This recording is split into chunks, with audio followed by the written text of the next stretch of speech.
Welcome to Sleepy Beep. Tonight we are going to slow down together and spend some time with a single word. Just one. A word from another language more than 100 years old that names something you have almost certainly felt and never quite been able to say. You do not need to know anything about philosophy to listen. You do not need to have read a single page of anyone. There is nothing to figure out here, nowhere else to be, no idea you have to hold on to. If your mind wanders off and comes back, that is fine. If it wanders off and stays gone into sleep, that is fine too. That is the whole point. Wherever you are right now, in whatever bed, under whatever weight you carried in here with you tonight, let yourself settle. Feel free to share what time it is and where you are listening from if you like. And take a slow, deep breath. Let the day go a little. We will go gently. The word is ressentiment.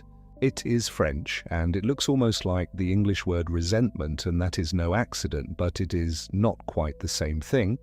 And the difference between them is the whole of what we are going to explore tonight.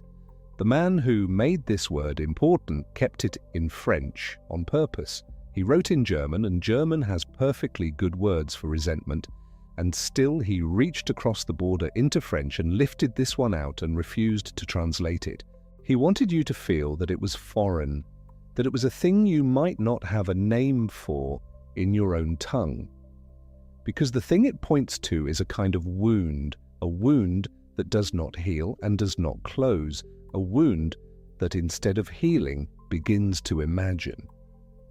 It sits in the dark of a person and it dreams up a revenge it will never actually take.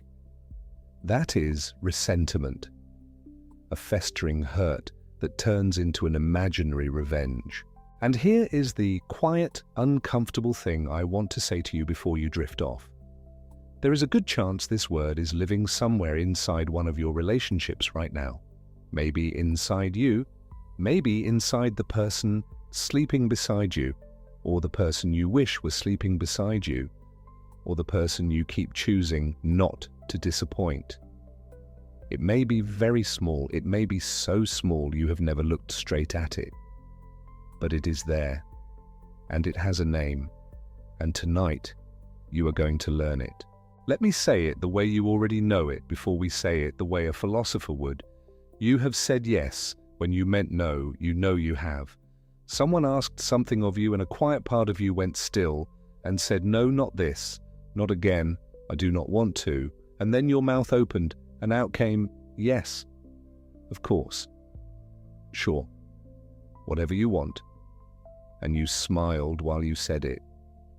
You may even have meant the smile in a way. You wanted to be good. You wanted to be easy to love. You did not want to be the difficult one, the cold one, the one who makes things heavy. So you handed over the no, quietly, where no one could see it, and you gave them the yes instead. And then later, sometimes much later, something curdled. It is a strange feeling, the curdling. It does not feel like anger, not the clean kind, the kind that flashes and burns and is gone. It is colder than that. It is slower. It is a low, settled thing that sits under your ribs while you are doing the dishes or lying awake at 2 in the morning. It is a thin film of contempt. Contempt for them, a little. They asked too much, they never noticed. They took and took. And contempt for yourself more because you let them. Because you handed yourself over so cheaply. Because you smiled while you did it. And that contempt is the thing you are most ashamed of, because it does not match the story you tell about yourself. You are the kind one, the giving one, the one who would do anything for the people you love. And here is this cold little knot of resentment that does not belong in that story, that contradicts it, that you cannot quite explain and would never confess. So you push it back down. You tell yourself you are fine. You tell yourself you are being unfair, ungrateful, dramatic. You swallow it, and it does not leave. It goes back to its dark corner, and it waits, and it grows, and it ferments, and it becomes, you guessed it, an imaginary revenge, a speech you give them in your head and never out loud, a door you slam in a daydream. A version of you that finally says no, that finally walks out, that finally tells the truth, living only behind your eyes where it can do nothing at all. Exactly that, is what the word names. And the fact that you recognize it does not mean something is wrong with you. It means you are human and you have a self, and that self has been quietly betrayed, probably many times, by you on purpose in the name of love. We are going to sit with why that happens, gently, with no blame in it. There is no shame coming for you tonight, only a kind of seeing. Here is the second thing, the thing that may surprise you, the thing I want you to carry into the body of the night. We tend to picture the resentful person as the cold one, the withholder, the one who is obviously hard to be around. But the strangest truth about ressentiment is that it most loves to hide in the kindest looking person in the room, the one who never says no, the one who is always there, always agreeable, always the helper. The partner everyone describes as a saint, as so patient, as the most giving person they know. That person very often is the one quietly seething underneath, because every yes they did not mean is another small deposit into a well of buried resentment. And the well is dark, and it is deep, and it is full. The sweetest exterior can sit on top of the most contempt.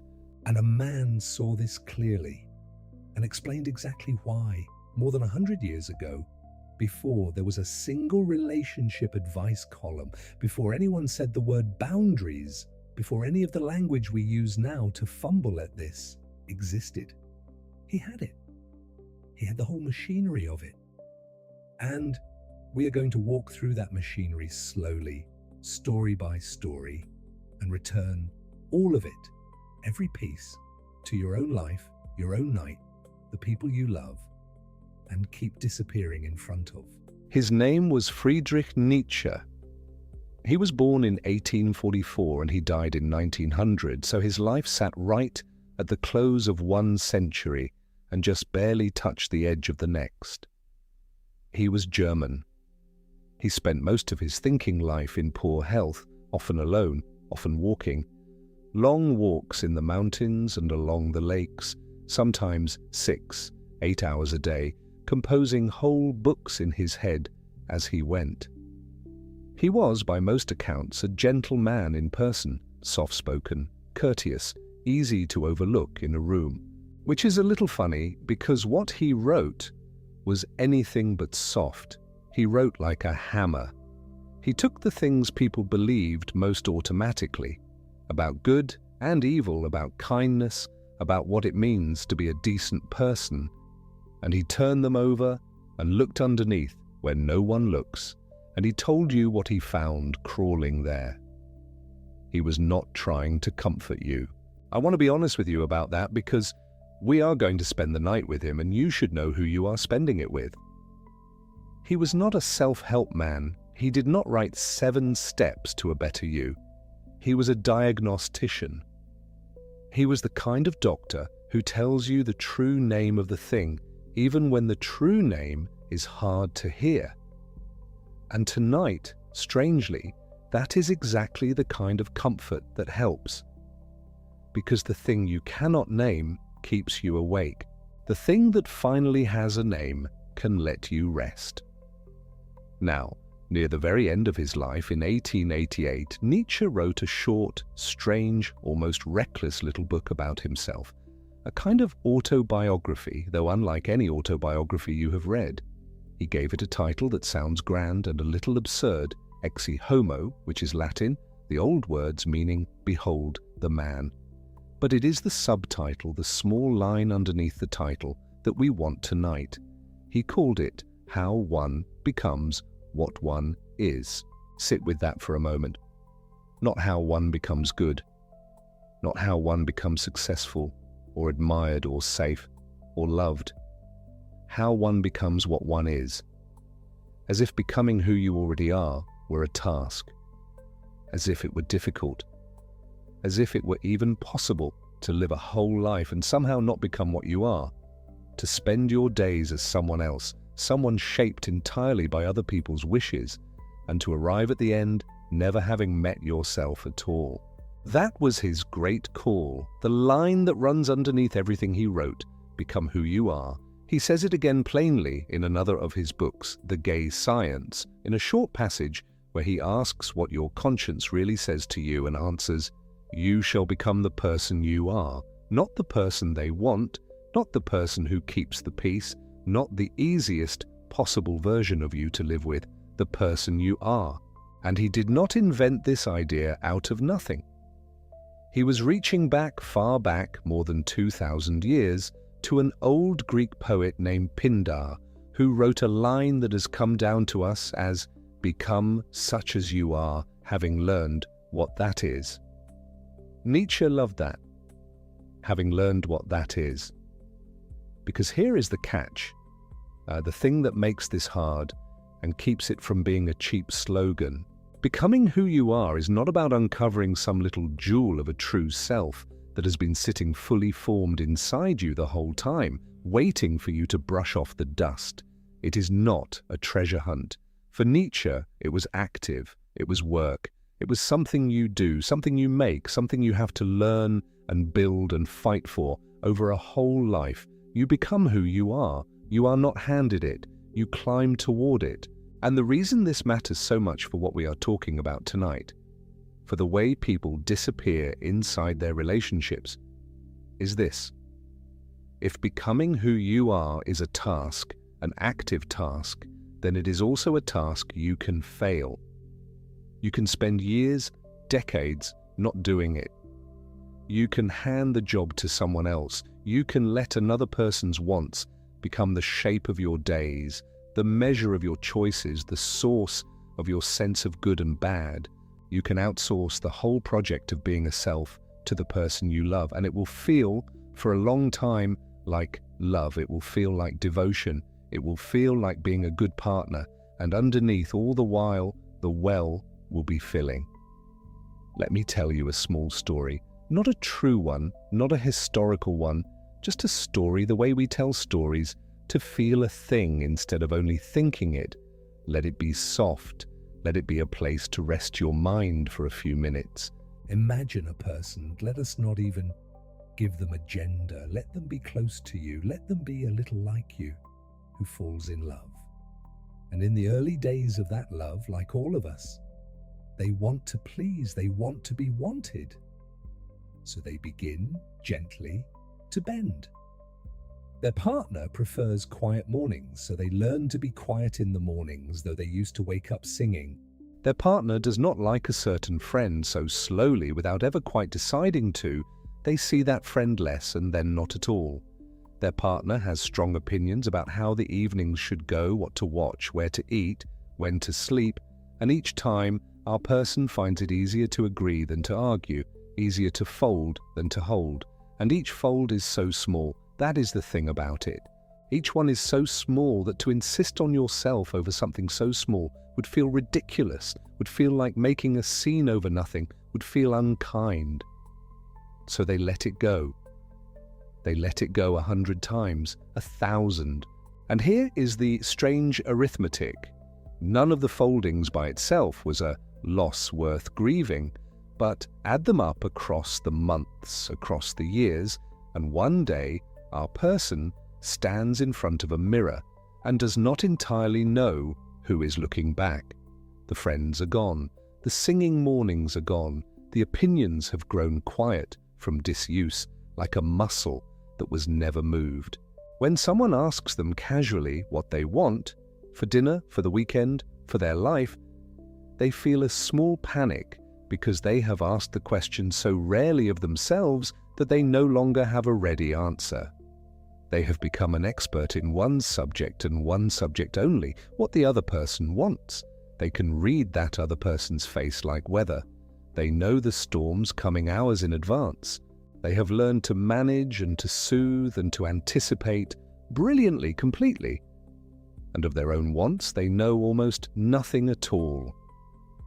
That is what it looks like to disappear into a partner. It does not happen with a bang. It is not one terrible choice. It is the quiet accumulation of 10,000 small yeses, each one offered up in the name of love, each one a tiny abdication, each one another stone laid over the self, until the self is buried and cannot be found. And the cruelest part, the part Nietzsche understood so well, is that the buried self does not die. We wish it would. It would be simpler if it did, if you could give yourself away cleanly and be done with it and feel only peace. But it does not die. It goes underground and it watches and it remembers every single fold. And it begins down there in the dark to resent the partner who never had to fold, to resent the love that asked for all this disappearing. And this is the part that aches, to resent the very person doing the folding. You. To turn on you in the dark with contempt for being the kind of person who would give themselves away for the price of a quiet morning. So you see, when our person lies awake at 2 a.m. beside someone they genuinely love and feels that cold film of contempt rise up and is ashamed of it and pushes it back down, that is not a moral failing. That is not them being secretly a bad person under the good one. It is a buried self sending up its only signal. It is the ferment of all those swallowed no's. It is ressentiment, the festering wound dreaming its imaginary revenge, the speech given in the head and never the mouth, the door slammed only in the daydream. And tonight, slowly we are going to dig that self back up. Not violently, not with any drama that would jolt you awake. We are going to do it the way you do anything in the dark. Carefully, by feel, with patience. We are going to learn exactly how the disappearing works, so it stops being a mystery and becomes something you can see. We are going to learn the difference, the real difference between giving to someone because you overflow with enough to give and giving to someone because you are terrified that if you stop, they will leave. Those two things look identical from the outside. They are opposite from the inside. One of them is a kind of strength. The other is a slow erasure wearing the costume of kindness. Nietzsche could tell them apart, and by the end of these hours, so will you. But for now, just rest with the word, ressentiment. Let it settle into you the way the dark settles into the room. You are not broken. You have a self, and it has been quiet for a long time, and that is all. A self that has been quiet is not a self that is gone. It is only waiting to be invited back. Let us pause here for a moment. There is no hurry. Take a slow, deep breath all the way down and let it out even more slowly than you took it in. Notice the weight of your body against the bed, how it is held, how it does not have to do anything to be held. Notice the quiet in the room, the particular quiet of this hour, which belongs to you. You do not need to remember any word I have said. If it has gone already, let it go. We will meet it again. And when you are ready, we will continue together. Now, I told you that Nietzsche was a diagnostician, and a good diagnostician does not just name your symptom. They explain the disease underneath it. Ressentiment is the symptom, the cold contempt you feel and hide. But underneath it, Nietzsche found something larger, a whole way of being in the world, a whole shape that a human soul can take. He gave it a name too. He called it slave morality. And I know that phrase sounds harsh, almost cruel, the kind of phrase that could wake you up rather than soothe you, but stay with me because it is not an insult. It is a map. And once you can see the map, you can see exactly where you have been walking, and more importantly, where the path turns. To understand slave morality, Nietzsche asked a question almost no one thinks to ask. Where do your ideas of good and bad actually come from? Not what is good and what is bad that we argue about endlessly, but where the very feeling of good and bad is born inside a person, how a soul comes to call one thing good and another thing bad in the first place. And he said, two completely different ways it can happen, two opposite engines. And which engine is running inside you changes everything about the kind of life you can live and the kind of love you can have. The first engine he called master morality. And I want you to picture it not as something cruel, the way the word master might suggest, but as something simple and full and a little enviable. Picture a person who is in themselves full, who has their own tastes, their own loves, their own sense of what a good day looks like and what a good life looks like, and who arrives at all of it from the inside. When this person says good, what they mean is, this is like me. This is the kind of thing I am, I do, I love. Their goodness starts with a yes to themselves, to their own life, to their own way of being. And only afterward, almost as an afterthought, do they look out at the things that are not like them and shrug and call those things bad, not evil, not hated, just other, just not mine, not interesting, beneath notice. The yes comes first, the self comes first. The world is measured against the self, and the self is the ruler. Now hold that picture and we will set the other engine beside it, and you will feel the difference in your own chest because you have lived inside one of these two for a very long time. But that is the body of the night, and we are only at its beginning. For now, just hold the first one, the full one, the one whose goodness starts with a yes to itself. Hold it the way you hold a warm cup before you drink, and breathe. We are going gently, and there is so much more, and you have all night, and nothing at all is being asked of you. There is a word that Nietzsche refused to translate, he wrote in German, but here, in the place where it mattered most, he reached past his own language and borrowed a word from French and set it down on the page untouched. The word is ressentiment, and the reason he would not translate it is that no single English word holds what it holds. It is not quite resentment, though that is hidden inside it. It is something slower and more poisonous than that. It is a feeling that cannot get out, a reaction that has nowhere to go, so it turns inward and begins to ferment. A wound that should have closed, but instead festers. And out of that festering, Nietzsche said, comes a strange and secret thing. An imaginary revenge you cannot act, so instead you replay. You cannot speak, so instead you simmer. And somewhere in all that simmering, without ever deciding to, you begin to despise. I want you to feel why I am bringing this word to you tonight here in the dark, when you came for rest and not for a lecture. Because this word, this one untranslated word, names something you have probably carried for a long time without a name for it.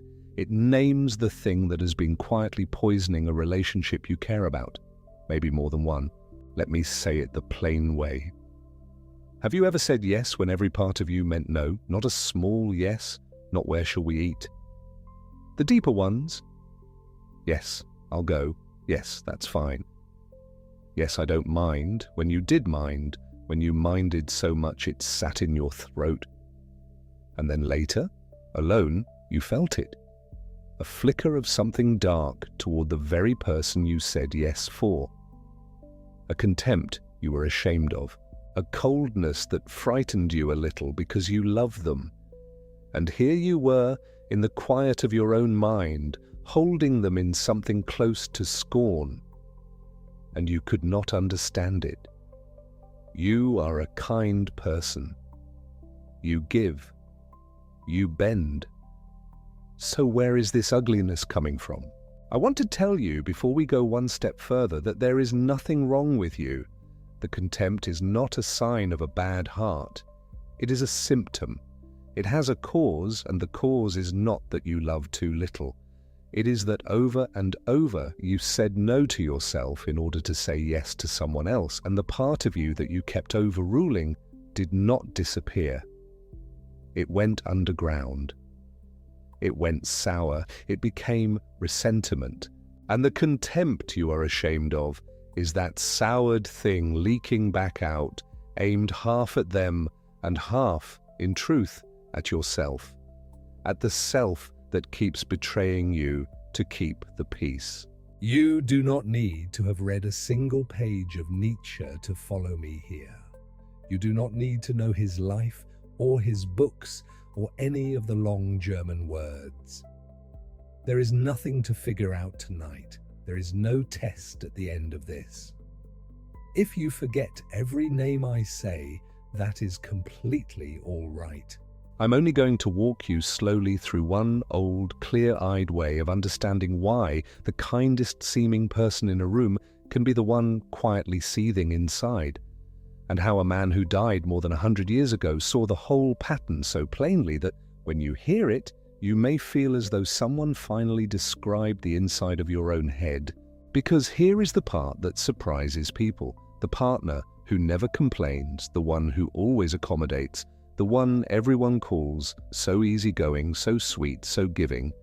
That person can be carrying more buried contempt than the one who argues openly. The open arguer at least lets the feeling move. The silent accommodator swallows it, and swallowed feeling does not dissolve, it pools. And Nietzsche, over a century ago, explained exactly why. We will get there, slowly, all of it, tonight. For now, just let it sit beside you. The kindness you see is not always kindness underneath. So let me introduce you gently to the man whose eyes we are going to borrow. His name was Friedrich Nietzsche. He was born in 1844 and he died in 1900, and he spent much of his life lonely, often sick, often misunderstood, writing in small rooms and on long walks in the mountains. I am not going to make him into a saint or a guru because he was neither, and he would have hated being made into either. He was a man who looked very hard at the things people would rather not look at, especially the things hidden inside our virtues. And out of all his looking came one call, one demand that runs underneath everything else he wrote. He put it as the subtitle of the strange little book he wrote about his own life, a book called Ecce Homo, written in 1888, near the end. The subtitle is How One Becomes What One Is. Sit with the oddness of that for a moment. How one becomes what one is, as if you are not yet what you are, as if becoming yourself is not something that happens automatically just by living, but something you have to do, a task, almost a work. He did not invent the idea whole. He was echoing a line from an ancient Greek poet named Pindar, who said, more or less, become such as you are, having learned what that is, become who you are. And the trap most people fall into when they hear it is to think it means go find the real you buried inside, the fixed little jewel of a self that has always been there waiting. But that is not what he meant, and the difference matters for you tonight. He did not think there was a finished self hiding inside you like a pit inside a peach. He thought becoming who you are is an act, something you make, something you choose again and again, often against great pressure, to be someone easier, smaller, more agreeable. And do you see already how that lands on the thing we started with? If becoming who you are is an active task, then disappearing into someone else is the quiet failure of that task. It is the slow handing over of the work of being yourself to another person, so that what is good becomes whatever they want, and what you want goes unnamed, unmade, unbecome. Let us explore a small story about this the way I will all night. Not as a fact, just as a little picture to hold. Imagine someone, call her whatever name you like, it does not matter, who falls in love and slowly, without noticing, begins to fold herself away. At first, it is tiny. She likes the quiet morning, he likes the radio on, so the radio goes on, and she tells herself she never minded the quiet that much anyway. She liked a certain kind of film. He finds them dull, so those films stop, and she forgets she ever sought them out. Year by year, the folding continues, each fold so small it seems like nothing, like love, like generosity. And one day she sits across from him at a table, and he asks her, lightly, what she wants, and she opens her mouth, and there is nothing there. Not because she is empty, because she has spent so long answering with his wants that her own have gone unspoken so long they have grown faint, like a voice you stop listening for, and then can no longer quite hear. She did not lose herself in one great act. She lost herself in 1,000 small yeses, each one a tiny no to the self she was supposed to be becoming. And here is where I bring it back to you, lying there in the dark. That woman is not a warning, and she is not a stranger. She is a way of seeing something you may recognize. Because the becoming Nietzsche talked about does not stop being your task just because you love someone. It does not transfer to them. No one can become you for you. And every time you said the small yes that was really a no, you were not being generous. Not in the deep sense. You were postponing the one work that is truly yours. But notice gently that recognizing this is not the same as being guilty of it. You did nothing shameful. You did what kind frightened people do, and the man we are listening to tonight did not write any of this to scold you. He wrote it to free you. So breathe now, slow and deep, and let the radio in that little story fade, and let the quiet come back. There is no hurry. We have only just begun to learn his words, and the night is long, and you are exactly where you need to be. There is a word Nietzsche refused to translate. He kept it in French. He wrote German in nearly everything else, and he was precise about German, almost ferociously so. He chose his words the way a surgeon chooses instruments.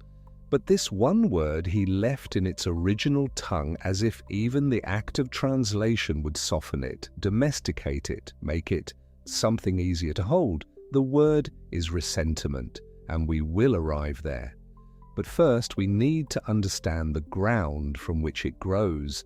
Because to understand ressentiment, you have to understand the distinction Nietzsche spent years building.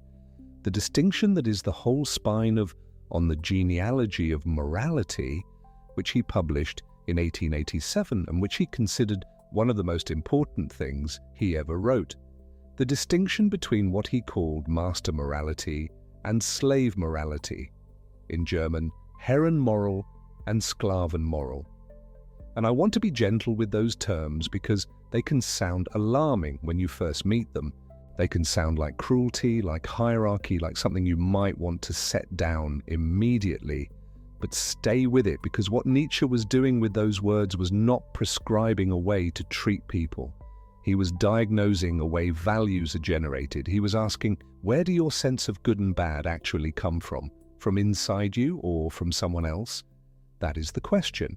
And it is the question this whole night is quietly asking. Master morality, as Nietzsche traces it in the first essay of the Genealogy, and in section 260 of Beyond Good and Evil, which he published the year before, in 1886, is self-originating. The person who operates from master morality begins with themselves, they say. First, I am good, not as a boast, not as a comparison, but as an assertion. This is who I am, this is what I value, this is what I call beautiful, worthy, strong. The word bad is almost an afterthought in master morality. It just means unlike me. It carries almost no weight. The primary movement is affirmative. It reaches towards something, creates something, names something good before it has even glanced at anyone else. Slave morality moves in the opposite direction entirely. And here is the sentence I want you to hold. Slave morality says no first. It begins not with an inner affirmation, but with a reaction to something outside. It begins by labeling the other, the powerful one, the confident one, the one who seems so at ease in their own skin, as evil, as threatening, as the thing to fear.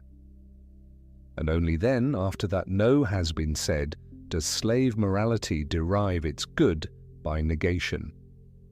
Good is whatever the evil one is not. Good is the opposite of the threatening thing. The entire architecture of value is built backward, facing outward, defined entirely in relation to something else. Do you feel the difference? One starts from itself and moves outward. The other begins outside with the other person, and only then, in the gap left behind, finds something to call itself. Now, hold those two movements in your mind very gently, the way you might hold two different weights in your hands, and then ask, in your relationship, in any relationship where you have felt yourself beginning to disappear, which direction were you moving? Because here is where Nietzsche's framework stops being philosophy and starts being something almost uncomfortably close. The person who says yes when they mean no, who folds their preference to avoid conflict, who shapes their opinions into whatever the room seems to want. That person is not simply being kind. In Nietzsche's terms, they are generating their sense of self entirely in relation to an outside. They have outsourced the first movement. They are not saying, I am good, and here is what that means. They are watching the other person, reading them carefully, and then saying, whatever you need, I am that. The self that forms that way is built backward. It is defined by its response. It has no inner affirmation that precedes the partner's wanting. It has no I am that exists before what does he need. And that is not a small thing, because a self that is only ever a reaction is not yet quite a self. It is a mirror that has learned to think it is a window.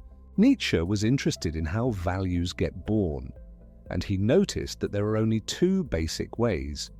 You create them from the inside out, or you inherit them from the outside in. The master morality person creates. The slave morality person inherits, or rather, reacts, absorbs, accommodates. And in a relationship, when the accommodation has gone on long enough, you stop noticing it is happening. It becomes the texture of the thing. It becomes what love feels like. The other person's preferences begin to feel like shared preferences. Their taste feels like your taste. Their mood, their needs, their opinions slowly colonize the space where your own used to live. Nietzsche, in The Gay Science and in Beyond Good and Evil, had a name for this larger pattern. He called it the herd, the herder, the pull toward conformity, toward dissolving into the group's approval, toward making yourself acceptable to whatever cluster of people matters most to you right now. In most of our lives, the herd is the broader culture, the social world, the office, the neighborhood. But Nietzsche's observation holds at any scale. A relationship of two people can be its own herd.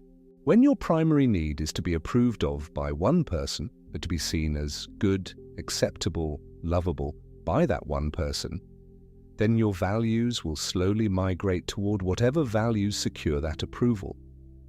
You become a herd of two, and the one who accommodates most is the one who disappears first. Let me tell you about a man named Thomas. He was the sort of person everyone described as easy. Easy to be around, easy to love, easy to live with. He made dinner on the nights she was tired and didn't complain when plans changed. He gave her the last good hours of Sunday when she needed quiet, taking the children to the park so she could have the house to herself. He said, when friends asked how he was doing, "I'm good, we're great," and he mostly believed it. He told himself he was generous. He told himself that love was giving, and love is giving. That is not the wrong thought. But Thomas had stopped noticing something. He had stopped noticing that every time he made the dinner without being asked, there was a small beat before he picked up the pan. A half second of wanting to say, "Actually, I'm exhausted tonight too." And then the beat passed, and the pan went on the stove, and the moment was gone. He had stopped noticing that every time he said, "whatever you want" about where to go or what to do on the weekend, there was a faint flicker of something, a preference, a leaning that he overrode before it could form fully enough to be spoken. He had trained himself to move past that flicker so quickly that after a while he almost couldn't feel it anymore. The flickering became a kind of static he'd learned to tune out. Years passed, and then one evening she was telling him about something that had happened at work. Something that had gone wrong, a difficulty with a colleague.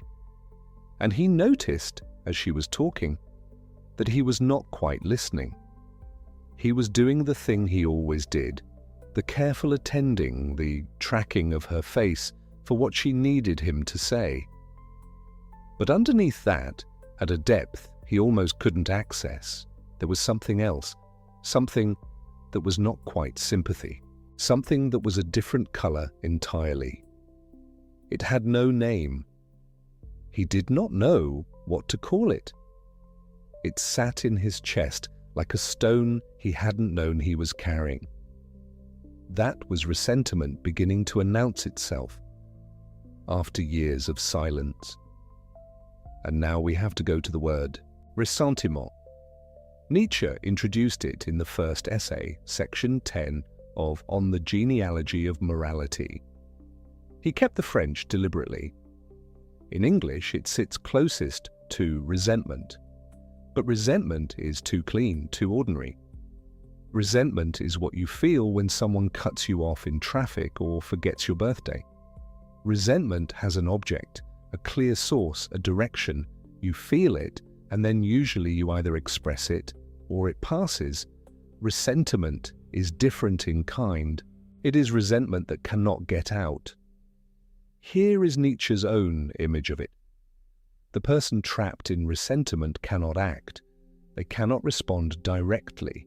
They cannot stand up, speak plainly, push back, say the true thing. Their reaction, the feeling, the wound, the want that was denied, has nowhere to go. And so instead of discharging outward, it turns inward. It loops. It goes over the same injury again and again, not to resolve it, but because there is nowhere else for it to go. Nietzsche calls it the imaginary revenge, the revenge that never actually happens, but that the mind rehearses endlessly in the theatre of the self.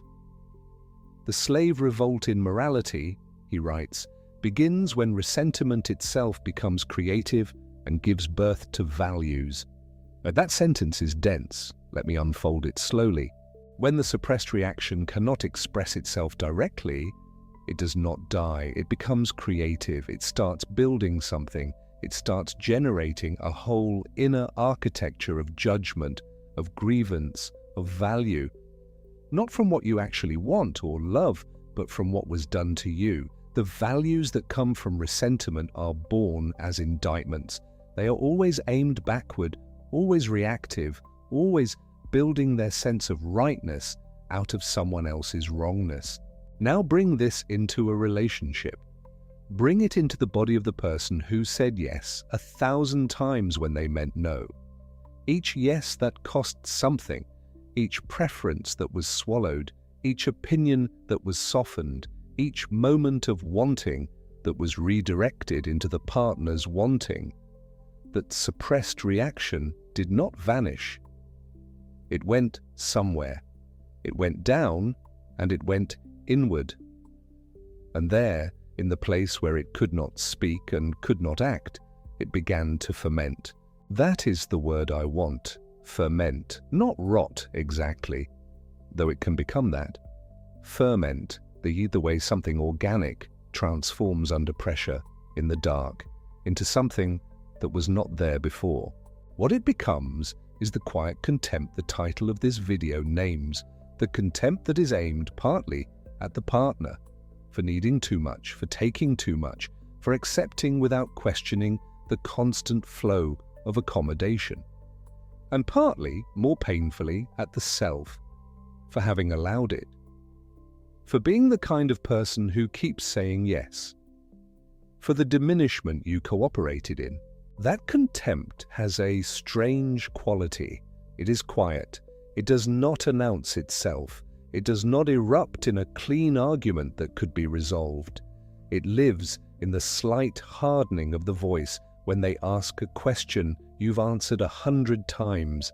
It lives in the way you stop finding them attractive without being able to explain it. It lives in the small, mean thought you had last Tuesday about something they said, a thought that surprised you. You, who have always thought of yourself as kind. It lives in the distance that has opened between you that neither of you can quite locate or name. And the most painful thing about ressentiment, the thing Nietzsche understood that most people miss, is that it is not aimed at the right target. Or rather, it is aimed at a target that is partly wrong, because the partner did not steal your preferences. You gave them away. They accepted what was offered. The contempt that builds is aimed at the very arrangement you constructed, the arrangement that felt like love, that felt like generosity, that felt, and this is the hard thing to hold, like your best self. This is where the slave morality frame becomes most illuminating and most uncomfortable, because in slave morality the injury is real, but the response is indirect, internal, bent. The slave morality self cannot say, "I want this. I will not do that. I disagree." Those assertions feel dangerous, feel like the end of love, feel like the thing that will cause the loss you fear most. And so instead, the self finds other routes. It finds the root of the martyr, the one who suffers and keeps score while appearing not to. It finds the root of the imaginary grievance, rehearsed in private and never shared. It finds the root of contempt, which is safer than confrontation, because contempt can hide. It lives behind a polite face. It does not require the courage of a direct word. Nietzsche was not kind about this, but he was not unkind either. He was precise, and precision here is more useful than comfort. Let me tell you about a woman named Elena. She had been with her partner for 7 years. By any reasonable account, he was a good man. He worked hard, he loved her, he had never been cruel. But she had, over those years, so thoroughly learned his preferences that she sometimes genuinely could not tell anymore which ones were hers. She liked the films he liked. She had taken up the hobby he talked about because he'd mentioned it was something they could do together. She'd stopped seeing a friend he found draining. Each of these things had seemed at the time like a reasonable accommodation, like the ordinary give and take of a shared life. And perhaps some of them were. But there was a pattern underneath the accommodations. She had noticed it 3 years in and had not known what to do with the noticing. Whenever she held a different opinion, not an argument, not a fight, just a different view, she would feel a small tightening in her chest, a preparation for something, and she would find herself beginning to revise the opinion before it reached her lips. She had developed a kind of internal editing function, swift and automatic, that ran her thoughts through a filter. Is this what he wants to hear? Is this safe to say? And if the answer came back uncertain, the thought was smoothed or softened or simply swallowed. For 3 more years, she did not examine this too closely. It felt like consideration.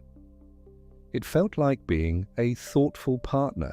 And then gradually, something began to change in how she experienced him. Not in him, in her. She began to feel in his company a heaviness she could not explain. A slight impatience when he walked in the door. A desire sometimes to be elsewhere. A thought once, in the middle of an ordinary dinner. I do not know why I am here. She was frightened by that thought. She pushed it down. But it came back, not as a thought exactly, but as a feeling, low and constant, and without a name. She had never read Nietzsche. But she was living exactly inside the structure he described. The reaction she could not discharge directly had fermented in the dark. It had become something else, not grievance exactly, not hatred, quieter than both of those, a kind of depletion, a dullness in the eyes when she looked at him, an absence where feeling used to be. That is what ressentiment does in a long relationship. It is not dramatic. It does not arrive with a scene. It arrives as a slow dimming, as the particular quality of being in a room with someone you used to love and noticing that you are, somehow, far away. And here is the cruelty of it, and the reason Nietzsche returned to this again and again. The person most likely to fall into ressentiment is not the selfish person. It is not the person who does not care. It is the person who cares enormously, who wanted to be good, who tried so hard to make the relationship work that they worked themselves into it and could not find the door back to themselves. The ressentiment belongs in these cases to the kindest people in the room, to the ones who said yes because they meant it, at least at first, to the ones who thought generosity was the same as self-erasure. It is not. And Nietzsche, writing in the Genealogy, is very clear about this. But to understand his alternative, we need to understand first what he thought was happening in the act of suppression itself. When you cannot say no, when saying no feels so dangerous that the self learns to redirect the no before it surfaces, you are not neutralizing it. You are redirecting its energy. The reaction is still happening. The refusal is still there. It has just been turned inward. And inward is where it becomes dangerous. Not to the relationship only, not to the partner only, but to the self that is doing the redirecting. Because every time you swallow a want, you are teaching your nervous system that your wants are not safe.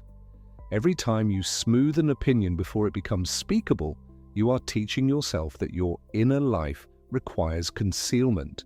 And at some point, the self that is being concealed begins to feel less real, less present, less like something you can access, and more like something you once had and have misplaced. This is what the dossier we are sitting with tonight calls losing yourself in a relationship. And from a purely pop psychological frame, you might describe it in terms of codependency, of enmeshment, of anxious attachment. Those are modern frames, useful ones often.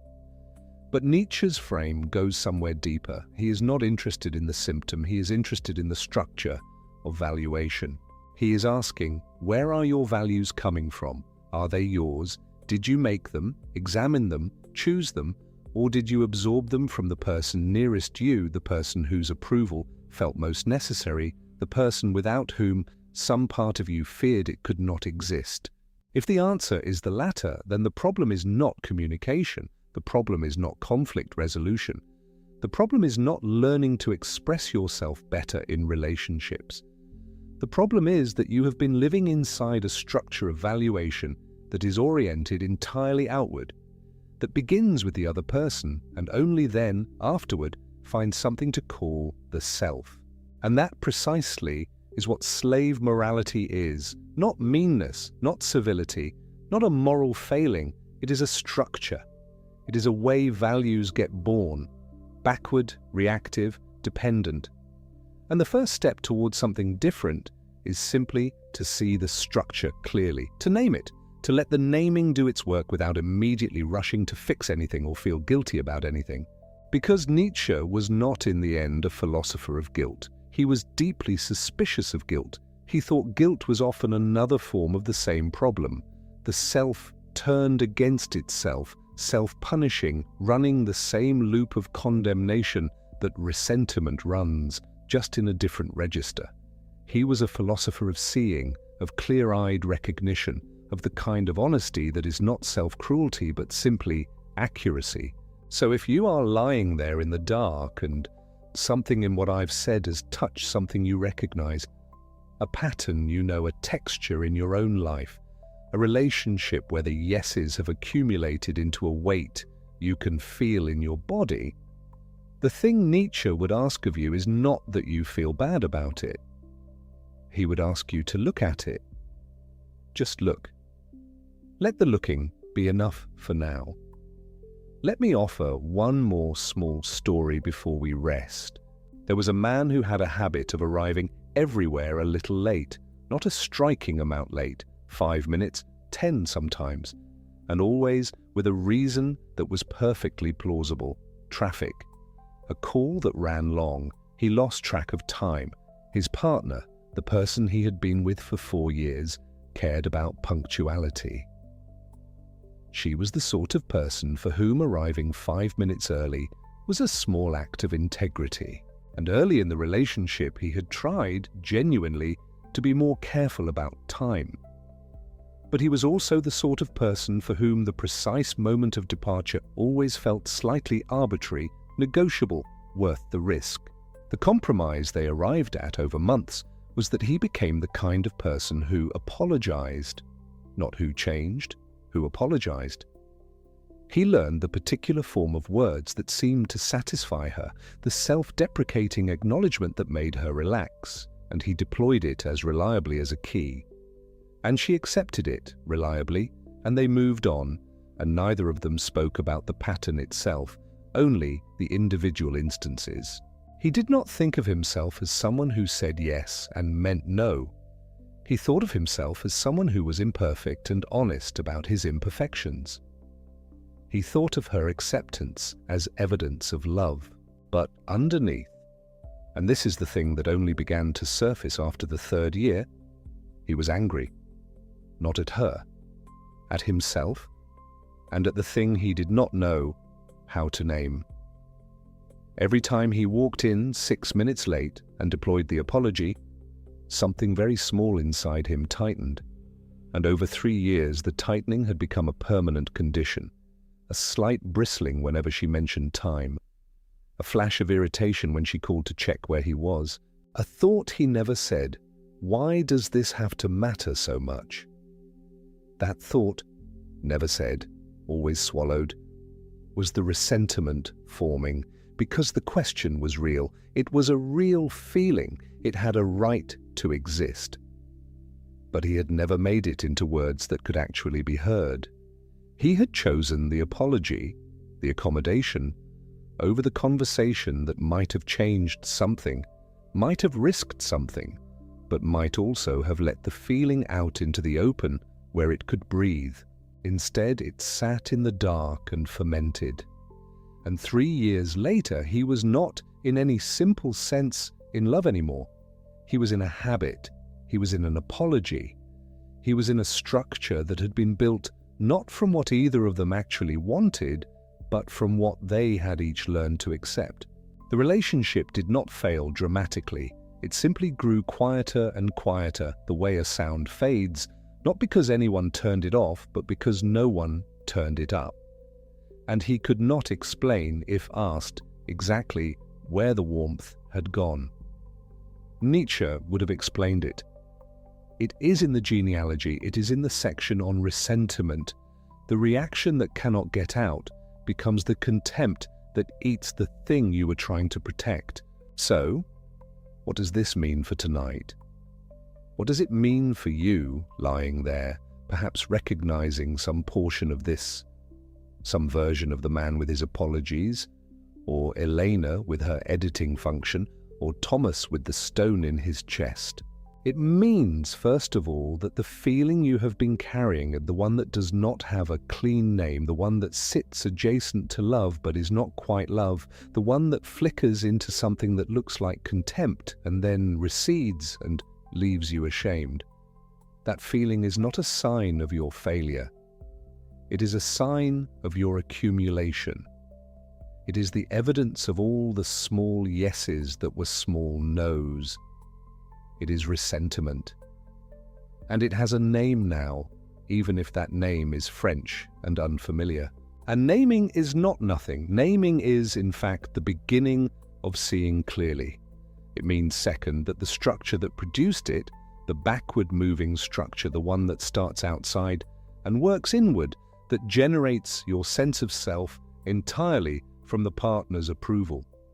That structure can be examined, not attacked, not blown up in one night, just examined, held up to the light, seen for what it is, which is not who you are, but something you built or drifted into or learned because you were afraid. And what you learned, Nietzsche would say, you can also unlearn if the courage is there. He was interested in courage. He was interested, above all, in what he called self-overcoming. But we will arrive there. For now, breathe. Just breathe. Take a slow, deep breath in. Feel the breath come all the way down. Feel your body receive it. And breathe it out slowly. And let it carry something with it when it goes. Not the feeling itself necessarily, just the tightness around it. Let the tightness loosen slightly.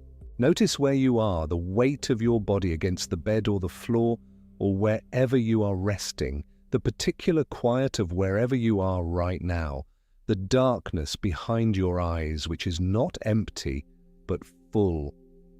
Full of the things you brought to this night, the things you carry, the things you are beginning, perhaps, to see a little more clearly. You do not have to resolve anything tonight. You do not have to make any decision or have any conversation or become a different person before morning.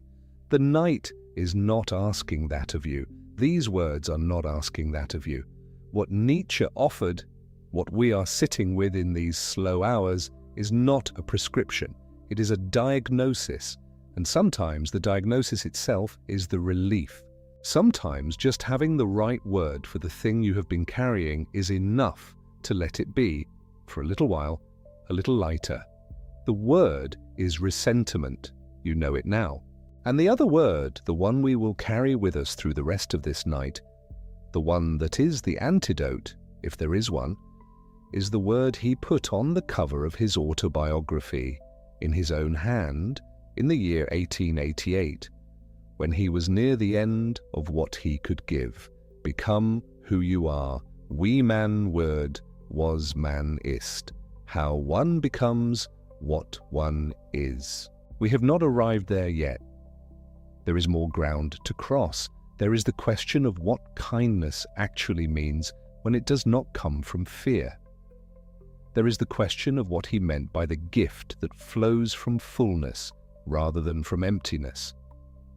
There is the three-part story, the camel, the lion, the child, that is the most human and the most practical thing he ever wrote, the thing that maps the path from where you are to where you might be going. But for now, rest. Let the words settle into the body, the way warm water settles into something cold, slowly, without urgency, finding its level. You do not have to hold on to any of this. It will be here when you come back to it. If you drift now in the warmth of knowing these things slightly better than you did an hour ago, that is exactly right. That is what the night is for. When you are ready, we will continue. There is no hurry at all. There is a story in Nietzsche's third essay of the Genealogy and the essay on what he calls the ascetic ideal that does not get told often enough. It is not a story about monks or priests, though monks and priests appear in it. It is a story about the human will when it has nothing left to turn toward. When the will cannot find a worthy direction for its force, Nietzsche says, it will turn inward. It will find a target inside the self, and it will call this self-directed turning a virtue.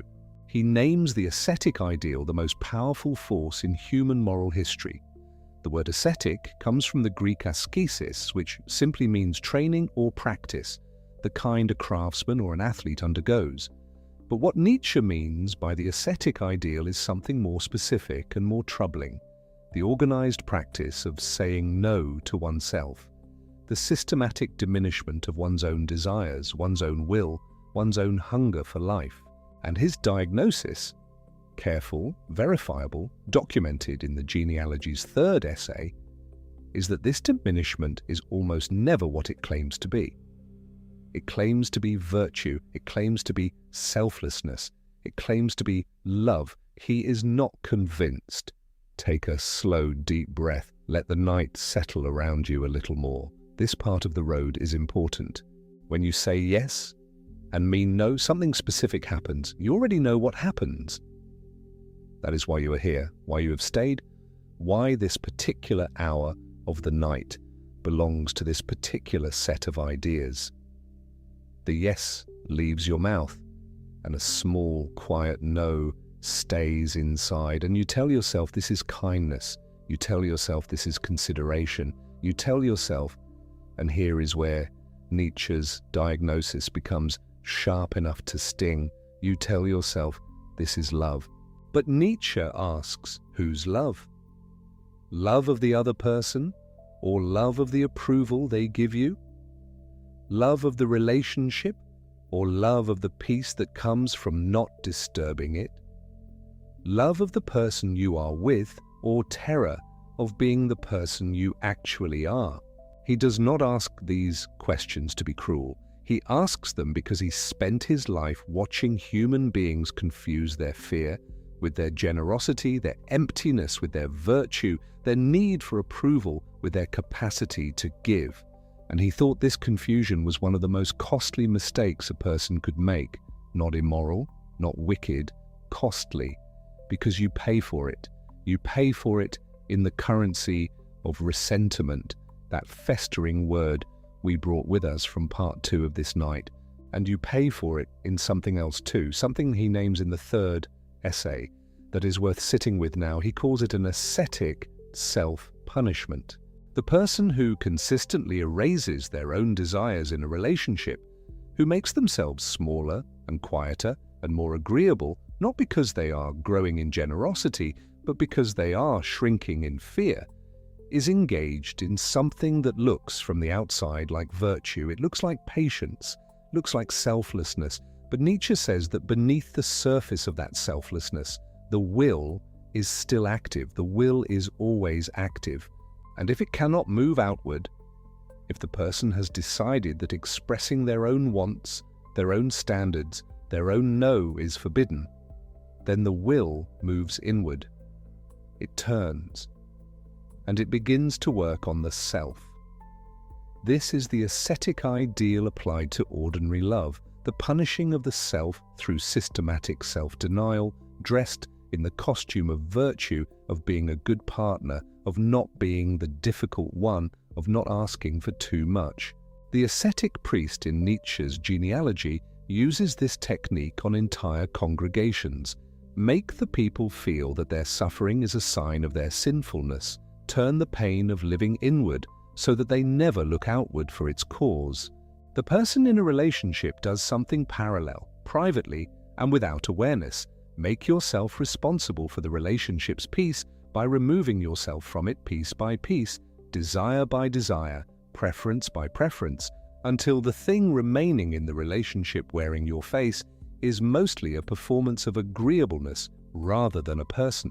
And then wonder why you feel empty, and then wonder why you feel contemptuous, and then feel ashamed of the contempt, which drives another layer of self-punishment, which demands another layer of agreeable performance, and around it goes.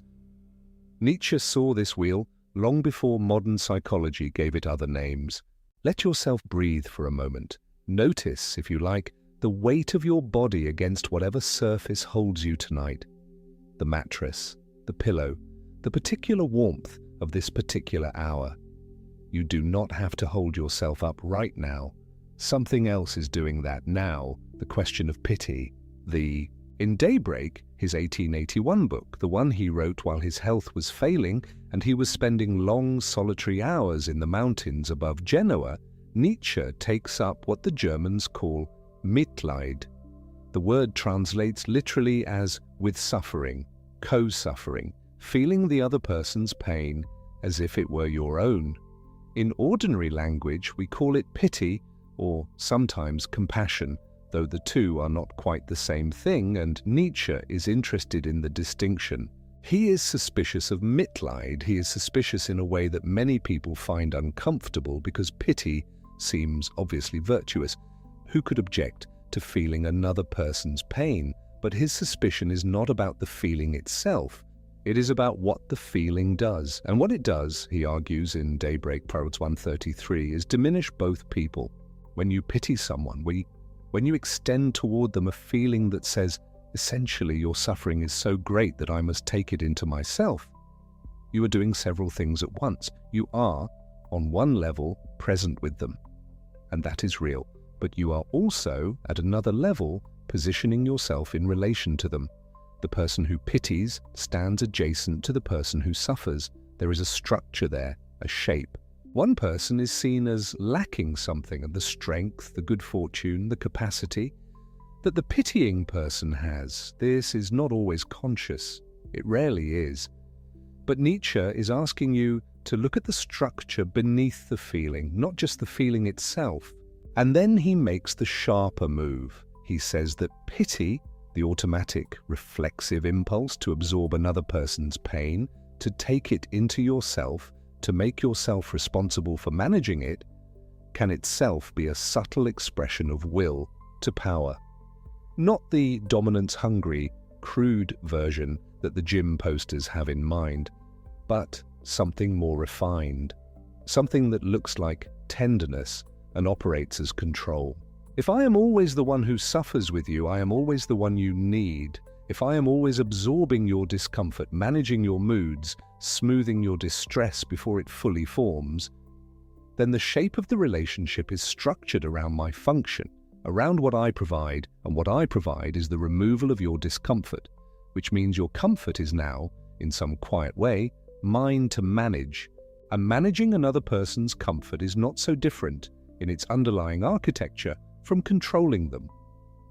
This is not something Nietzsche says to make people feel bad about being kind. He says it because he wants to locate the difference between generosity and this other thing, between care that comes from genuine overflow, from having so much that sharing costs you nothing real, and care that comes from needing to be needed, care that is really a transaction dressed as selflessness. The transaction sounds like this, though no one says it out loud. I will absorb your discomfort and manage your moods and make myself smaller and quieter and more agreeable, and in return, you will stay. You will not leave. You will not withdraw your approval. You will not look at me with disappointment. You will keep choosing me, even if the self you are choosing is less and less connected to the self that actually lives inside this body. Nietzsche does not call this love. He calls it, in the language of the genealogy, a kind of servitude. The servitude of the one who cannot say no because the no feels like the loss of everything. And here, in the space between pity and what he calls the bestowing virtue, is the most important line he draws in all of this. So let's walk to it slowly. In Thus Spoke Zarathustra, the strange, visionary, parable-thick book he poured himself into in the early 1880s, Nietzsche gives Zarathustra a speech about what he calls die schenkende Tugend, the bestowing virtue. And it is the clearest thing he ever wrote about what genuine generosity actually is. The bestowing virtue is the gift that flows from abundance, not from duty, not from fear, not from the need to secure someone else's continued presence in your life. It flows because the giver has so much vitality, so much self, so much inner richness, that the overflow simply goes outward naturally the way a full cup gives without being emptied by the giving. This is the picture. A person who is so fully themselves, so fully inhabited by their own values and desires and standards and particular way of being in the world, that when they extend love toward another person, it is genuinely a gift, not a bid for approval, not a down payment on being kept, a gift. Because the giver is not diminished by giving it. They are not trading away pieces of their own self in exchange for the other person's continued interest. They are giving from what they have. And what they have is themselves, intact, uncompromised, genuinely present. Now set that image beside the other one, the one that is more familiar, the one that is probably closer to what you have lived.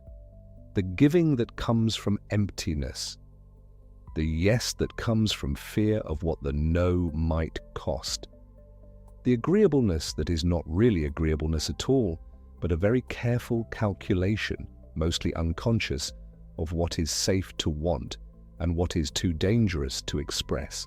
The person who shrinks, not because shrinking serves the relationship, but because shrinking feels like the only way to keep the relationship, the giving from that place.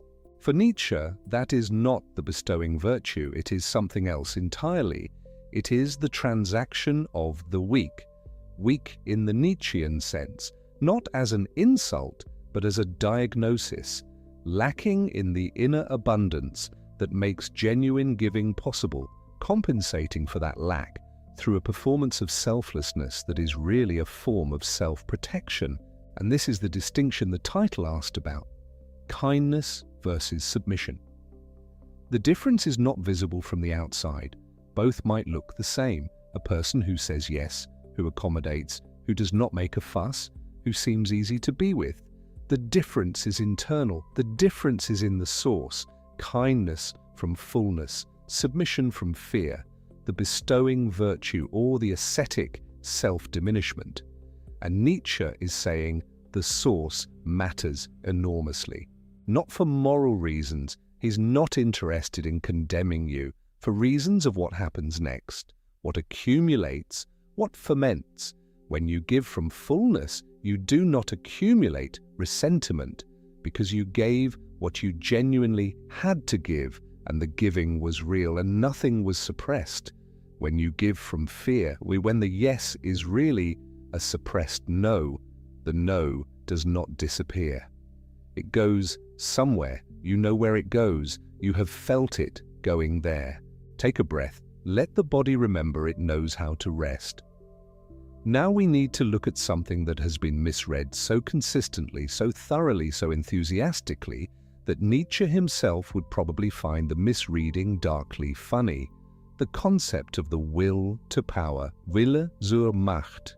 You may have heard this phrase before. You have almost certainly heard it misread. The misreading runs something like this.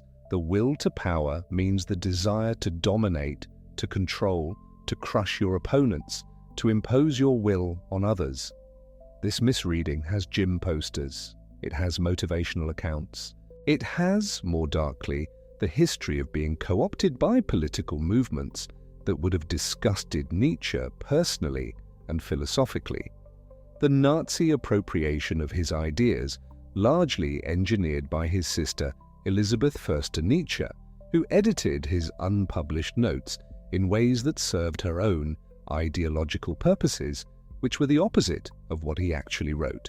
Nietzsche himself, in Beyond Good and Evil and throughout his work, expressed contempt for anti-Semitism and for German nationalism explicitly and repeatedly.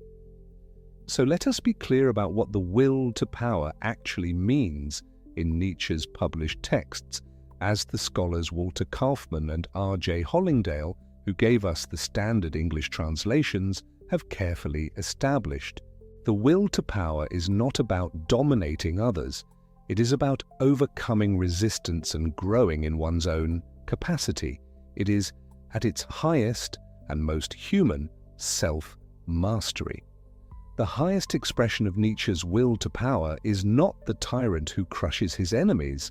It is the artist who overcomes the resistance of the material, the thinker who overcomes the resistance of comfortable ideas, the person who overcomes the resistance of their own worst patterns.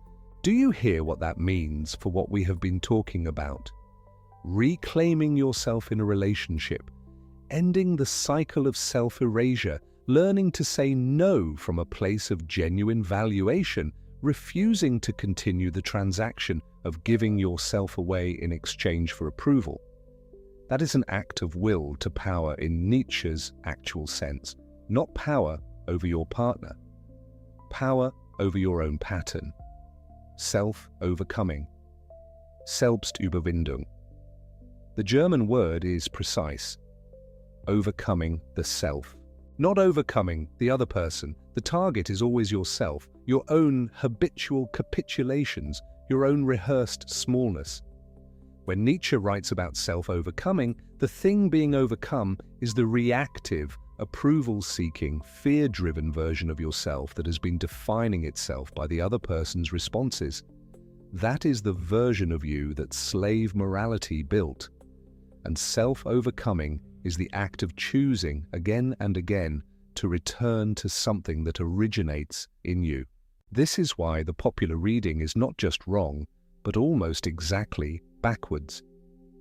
In the popular reading, the strong person dominates their partner. In Nietzsche's actual philosophy, the strong person overcomes their own impulse to dominate or to submit. The two are not opposites in his world. They are two expressions of the same underlying failure of self-possession. The person who controls a partner and the person who dissolves into one are both, in Nietzsche's diagnosis, people who have not yet done the harder thing, become themselves. Now there is one more correction to make before we move forward. A small one, but important, because it involves perhaps the most famous thing Nietzsche ever wrote.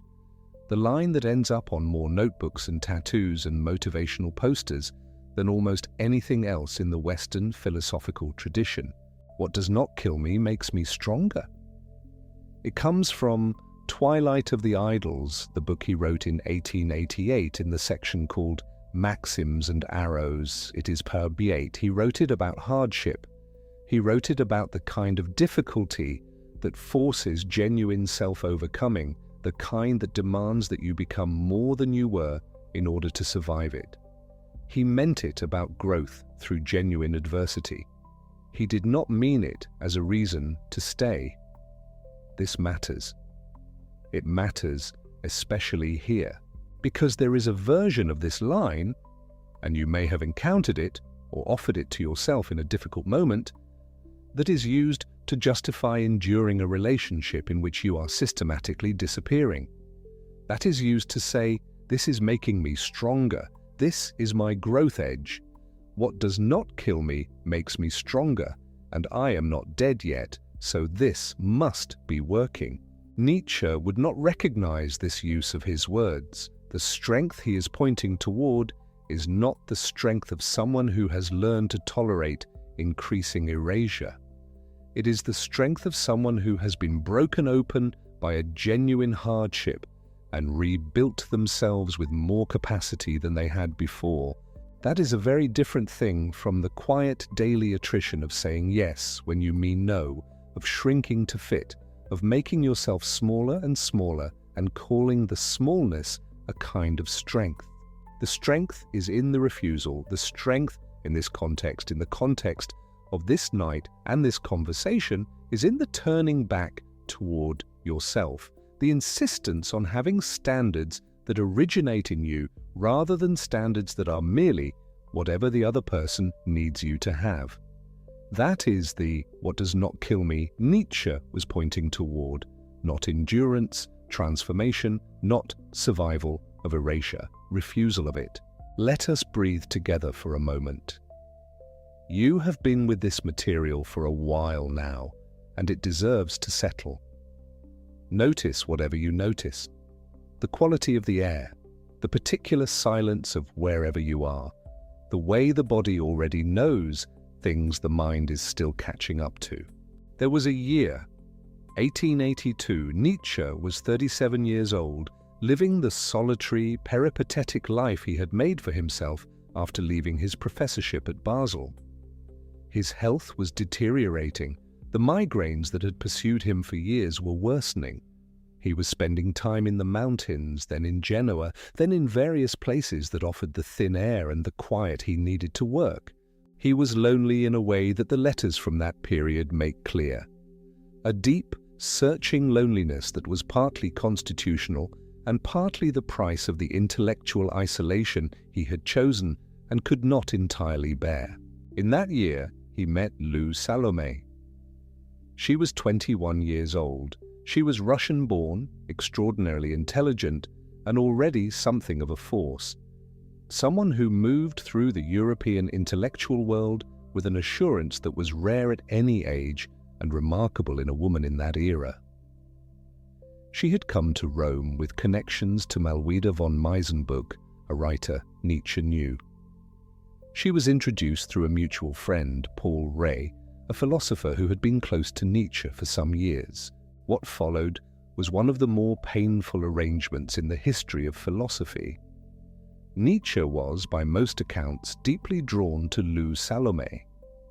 He proposed to her through Paul Rée as an intermediary, twice. She declined both times. She did not want to marry. She wanted what she had told people she wanted: intellectual companionship, philosophical conversation, the freedom to live and think on her own terms. The three of them, Nietzsche, Lou Salome, Paul Rée, spent some months traveling and corresponding, and there was a famous photograph taken in Lucerne that spring. Nietzsche and Rée posed in front of a cart, and Lou Salome seated in the cart holding a whip. It was meant as a philosophical joke, a staging of some idea about truth and suffering that they were all in on together.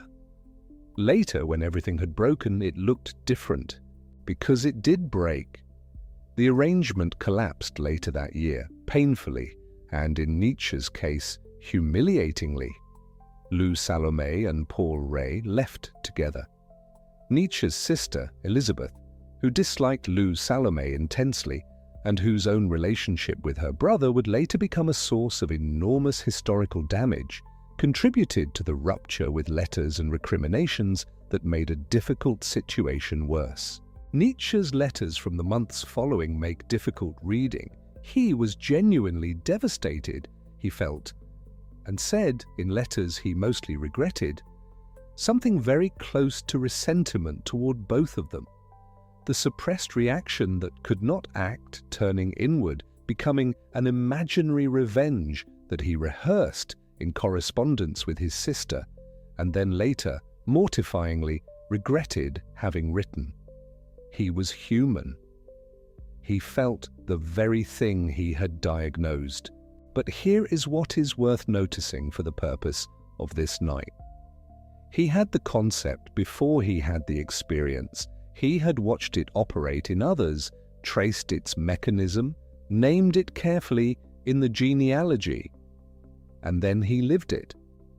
And the fact that he lived it did not invalidate the concept.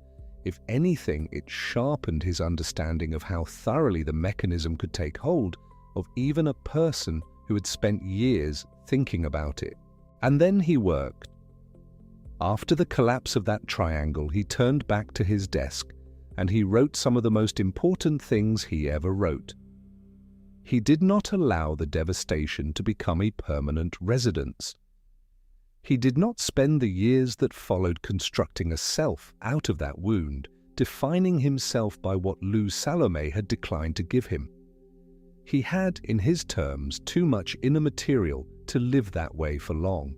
The longing was real, the wound was real. He was not for a period doing well, but he kept writing, kept thinking, kept becoming, however imperfectly, however incompletely, the person he was in the process of being.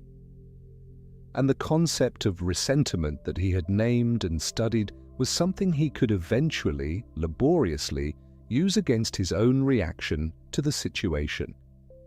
Not perfectly, not without setbacks, but he moved. That movement is its own kind of lesson. There is one more relationship to consider before we cross into the last ground of this night.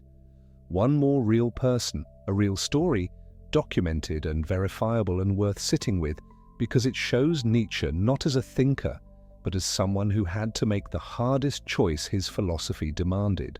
Richard Wagner, the composer, the great towering figure of German musical culture in the second half of the 19th century, the man who made Bayreuth, who spent his life building a vision of art so large it required a festival hall dedicated specifically to his work, a hall that still stands and still performs his operas. Nietzsche met Wagner in 1868. He was 23 years old. Wagner was 54.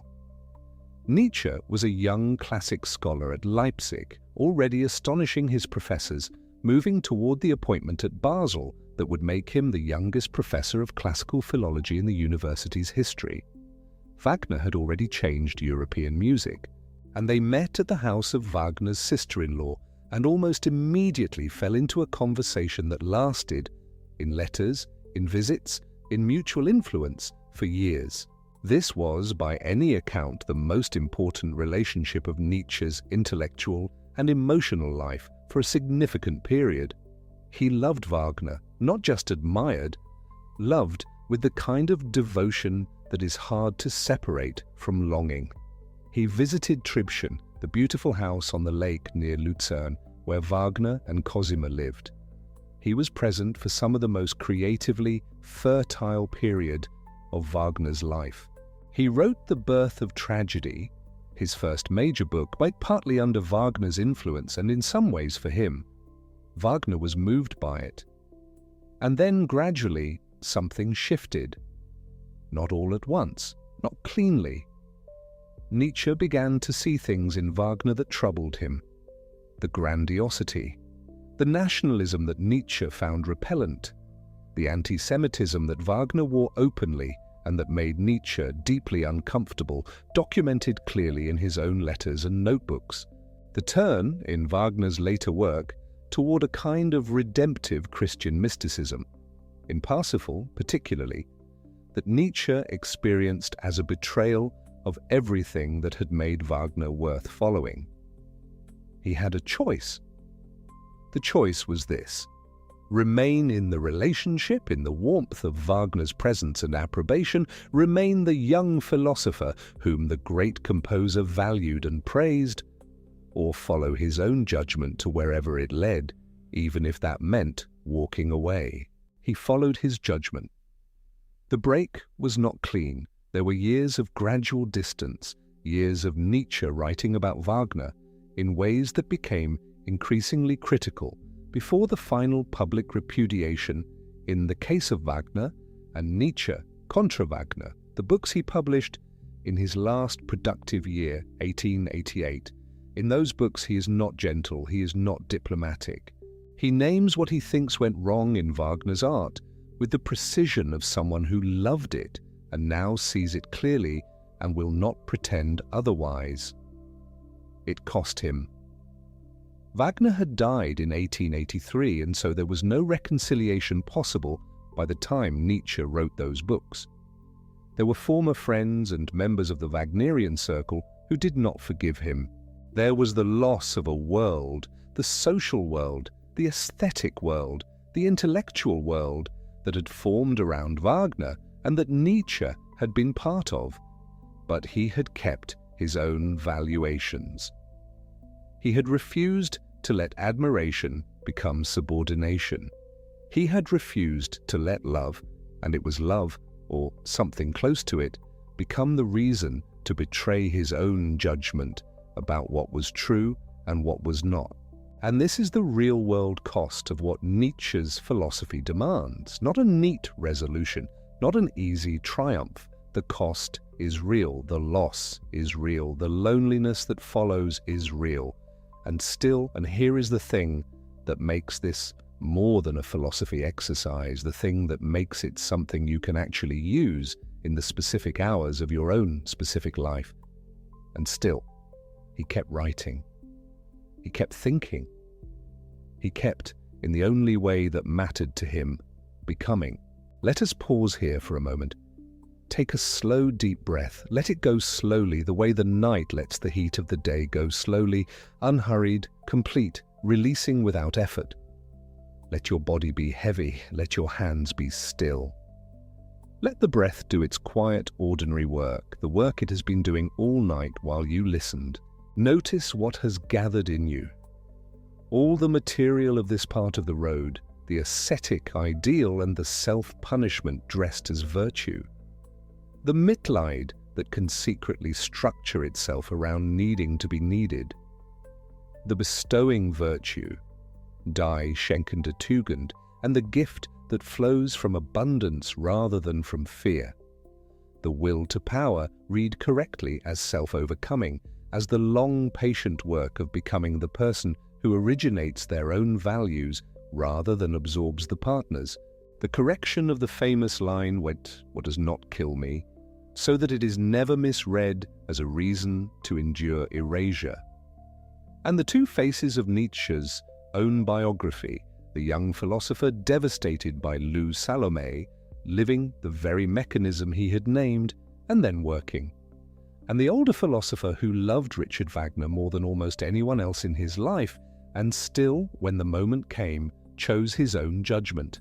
You do not need to hold any of this tightly. You do not need to remember the names or the book titles or the dates. What you need, if you need anything at all, is much simpler than that. It is just the sense, settling into the body as the night deepens, that there is a real diagnosis for what you have been carrying, not a personal failing, not a character flaw, a mechanism with a French name and a long history and a precise description of how it works and why it works and what it does to the relationship you most want to protect. And a diagnosis, as we said earlier, is already something. A diagnosis is already the beginning of a different kind of relationship with what you have been carrying, because the thing you can name, you can see, and the thing you can see, you can eventually, imperfectly, humanly, begin to move differently around. The night is patient with you. There is no urgency here. The next part of this road, the camel and the lion and the child and the recovery path that Nietzsche drew in the most parable-like writing he ever committed to the page, that is still ahead. And it will be there when you are ready. It will wait. For now, if you are drifting, let yourself drift. The body knows how to cross from wakefulness into sleep without your help. It has been doing it all your life. Let it do the work now. Let the breath slow. Let the images of this night, the festering word, the imaginary revenge, the gift from fullness, the philosopher on the mountain in the year when everything was breaking apart. Let them go soft at the edges, the way images do when the mind begins to release its grip on them.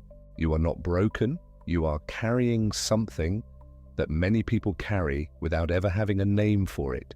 And tonight, for a little while, you have had some names. That is already something. That is already more than most nights give. When you are ready, we will continue. There is more warmth ahead. There is the story of three animals, a camel and a lion and a child, and it is the gentlest and most useful thing Friedrich Nietzsche ever wrote, and it is waiting for you just past this quiet place in the dark. For now, breathe. Settle.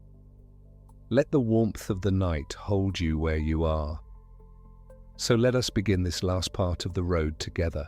There is a story in Thus Spoke Zarathustra, which is the strangest and most lyrical thing Nietzsche ever wrote, a book that calls itself a philosophy but reads like a dream, like a parable, like something spoken at night by someone who has climbed very high and is not entirely sure anyone below can hear them.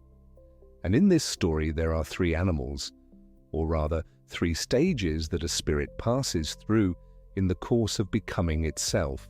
Nietzsche calls them metamorphoses, which is another word for transformations, the way a caterpillar becomes something it could not have imagined when it was still crawling. Three shapes, three phases.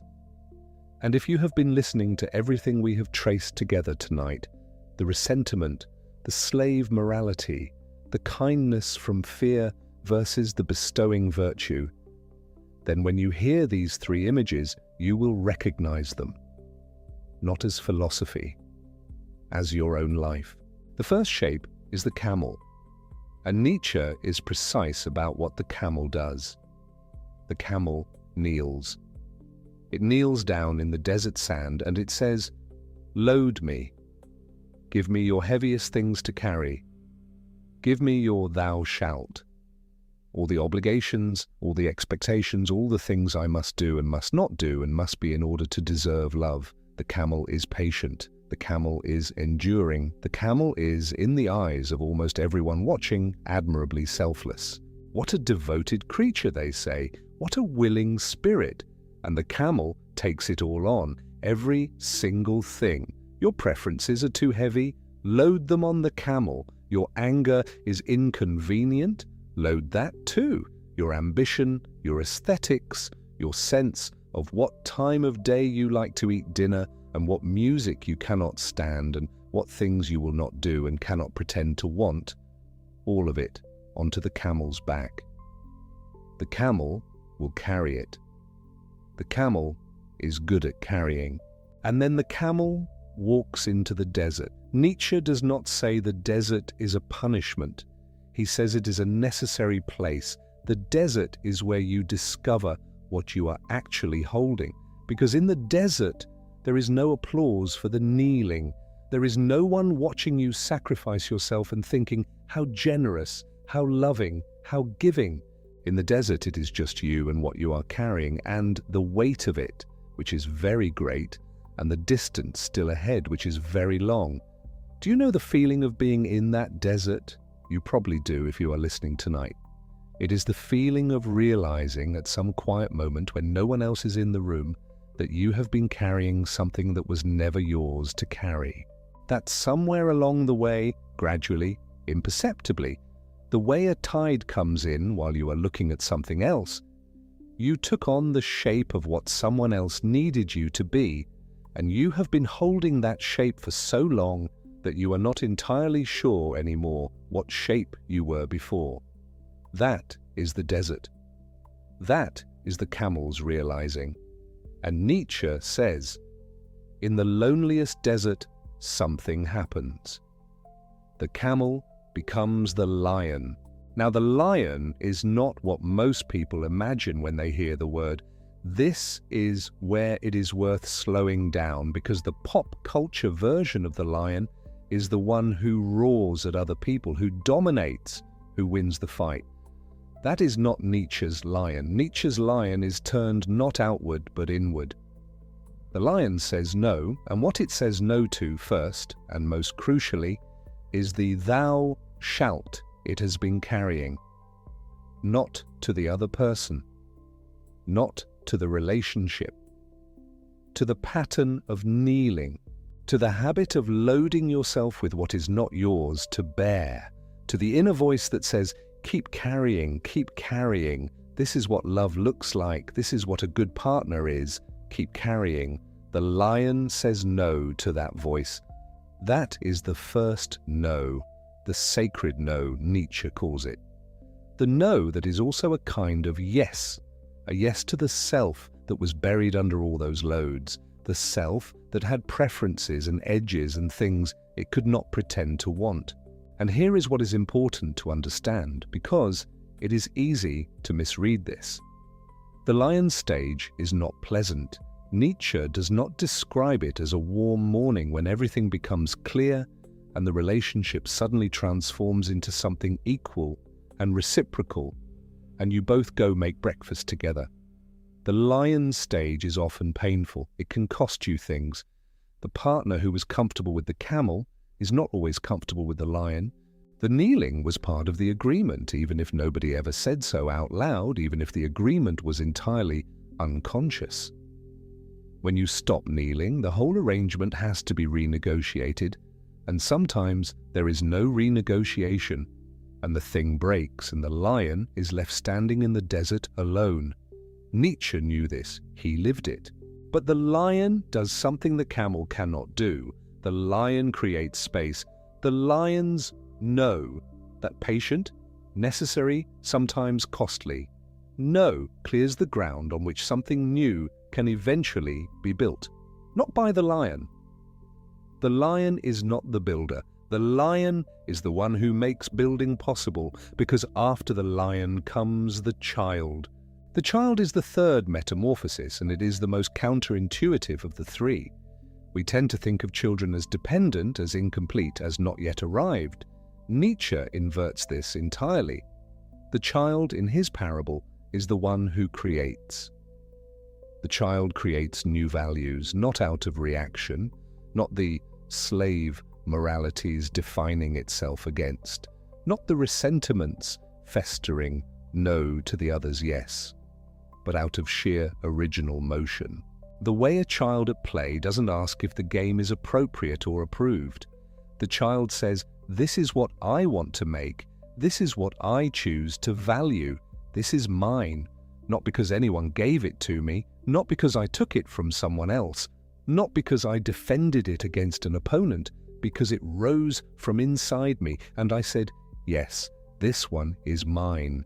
The child is where your own values live, the values you actually hold when you are not shaped by fear of abandonment, not configured around someone else's needs, not carrying the weight of unspoken trades. What do you actually love? What do you actually refuse? What do you choose freely, fully, not because it is required of you, but because it comes from somewhere deep enough in you that it is as much yours as your own name? The child is who you become when you have finished the camel's endurance and the lion's liberation and arrived at last at the question, now who am I when the weight is gone? This is what Nietzsche meant by become who you are, not discover, create, become. The self is not a fixed thing waiting inside you like a pearl in an oyster, fully formed and only needing to be uncovered. The self is something you arrive at by passing through the metamorphosis, by carrying, by refusing, by creating. The subtitle of Exe Homo, that strange and remarkable autobiography he wrote in 1888 when his mind was already beginning to slip how one becomes what one is the whole story in 8 words. You become it. It is a verb, not a noun. And you become it by going through the camel and the lion and the child, not around them. Take a slow breath here. Notice the weight of your own chest as it rises and falls. You don't have to do anything with that weight right now. You don't have to name which stage you are in, or whether you have been a camel for years, or whether you have already roared a lion's necessary no, and are only beginning to understand what you are building in its aftermath. The stages are not a test, they are a description. Nietzsche was not issuing instructions. He was naming what he sought in himself, in the people around him, in the long story of how any spirit finds its way toward what it actually is. Let the breath settle. Let the image of the child at play stay with you for a moment. The child who creates without asking permission. The values that are yours without apology. And when you are ready, we will go a little further. There is something Nietzsche writes in Beyond Good and Evil in a passage that is easy to miss because it is brief and somewhat technical about what it means to have a self at all. He is thinking about the will, about what actually happens when you make a decision, when you choose something, when you say, I want this and not that. And he says something that sounds simple but isn't. The self is not a single thing. It is a hierarchy. It is what he calls an order of rank, a set of drives and impulses and hungers and values, all of them competing and one of them commanding. The healthy self is not the one that has no internal conflict. It is the one in which the right things are in charge, where the values that are truly yours, the ones that originate from somewhere deep and genuine, are the ones giving the orders. Section 19 of Beyond Good and Evil, if you want the address. Nietzsche is writing about willing as a kind of commanding and obeying within one person, not between people, the internal structure of wanting. And what he is saying, beneath the philosophical vocabulary, is that when you lose yourself in a relationship, what has happened is that your hierarchy has been disrupted. The drive to be loved, which is a real drive and a legitimate one, has moved to the top of the order of rank and begun commanding everything else. Every other value, every other hunger, every other thing that makes you who you are, your aesthetics, your opinions, your small rebellions and your large commitments, gets demoted, gets kneeled on. And the camel's load is exactly this, a self with a disrupted hierarchy, where fear of abandonment is the thing in charge, and everything else follows that fear. The lion does not add new things to the hierarchy, it restores the original order. It says, wait. Before this relationship reorganized me, before I started bending my preferences to avoid the argument, before I started swallowing the things I actually felt and producing instead the face that would keep the peace. What was the order? What was actually in charge? What do I actually care about? And the child builds from there. Nietzsche has a line, one of the most beautiful in all of Zarathustra, and one that sounds almost absurd the first time you hear it, where he says, "One must still have chaos in oneself to give birth to a dancing star." He says it in the prologue, very early, and he is talking about the human tendency towards safety and smallness, the way we tamp down our own wildness in order to be comfortable and approved of, and legible to the people around us. The chaos he names is not a bad thing. It is the raw material. It is the inner richness, the full, undomesticated, uncompromised range of who you are that gets flattened when you spend long enough being only what someone else needs you to be. The dancing star is what you can become when you do not flatten it, when you resist the pressure to sand yourself smooth, when you keep the edges that are inconvenient and the preferences that cause friction and the values that do not always make you easy to love. Think about what happens in a relationship where one person has slowly erased their own chaos, has made themselves entirely smooth, entirely predictable, entirely accommodating. For a while, this looks like harmony, it looks like compatibility. But Nietzsche would say, no, what you are looking at is a person who no longer has enough chaos to give birth to anything, who has traded their dancing star for a quiet, approved, frictionless existence, and who is, underneath all that smoothness, carrying the camel's weight and beginning to feel the first stirrings of the lion. You cannot be genuinely loved for who you are if who you are has been tidied away. This is the philosophical ground of what the popular language calls losing yourself in a relationship. In Nietzsche's terms, it is a muffling of the inner order of rank, a letting go of the commanding self, a slow surrender of the chaos that was always the precondition for the star.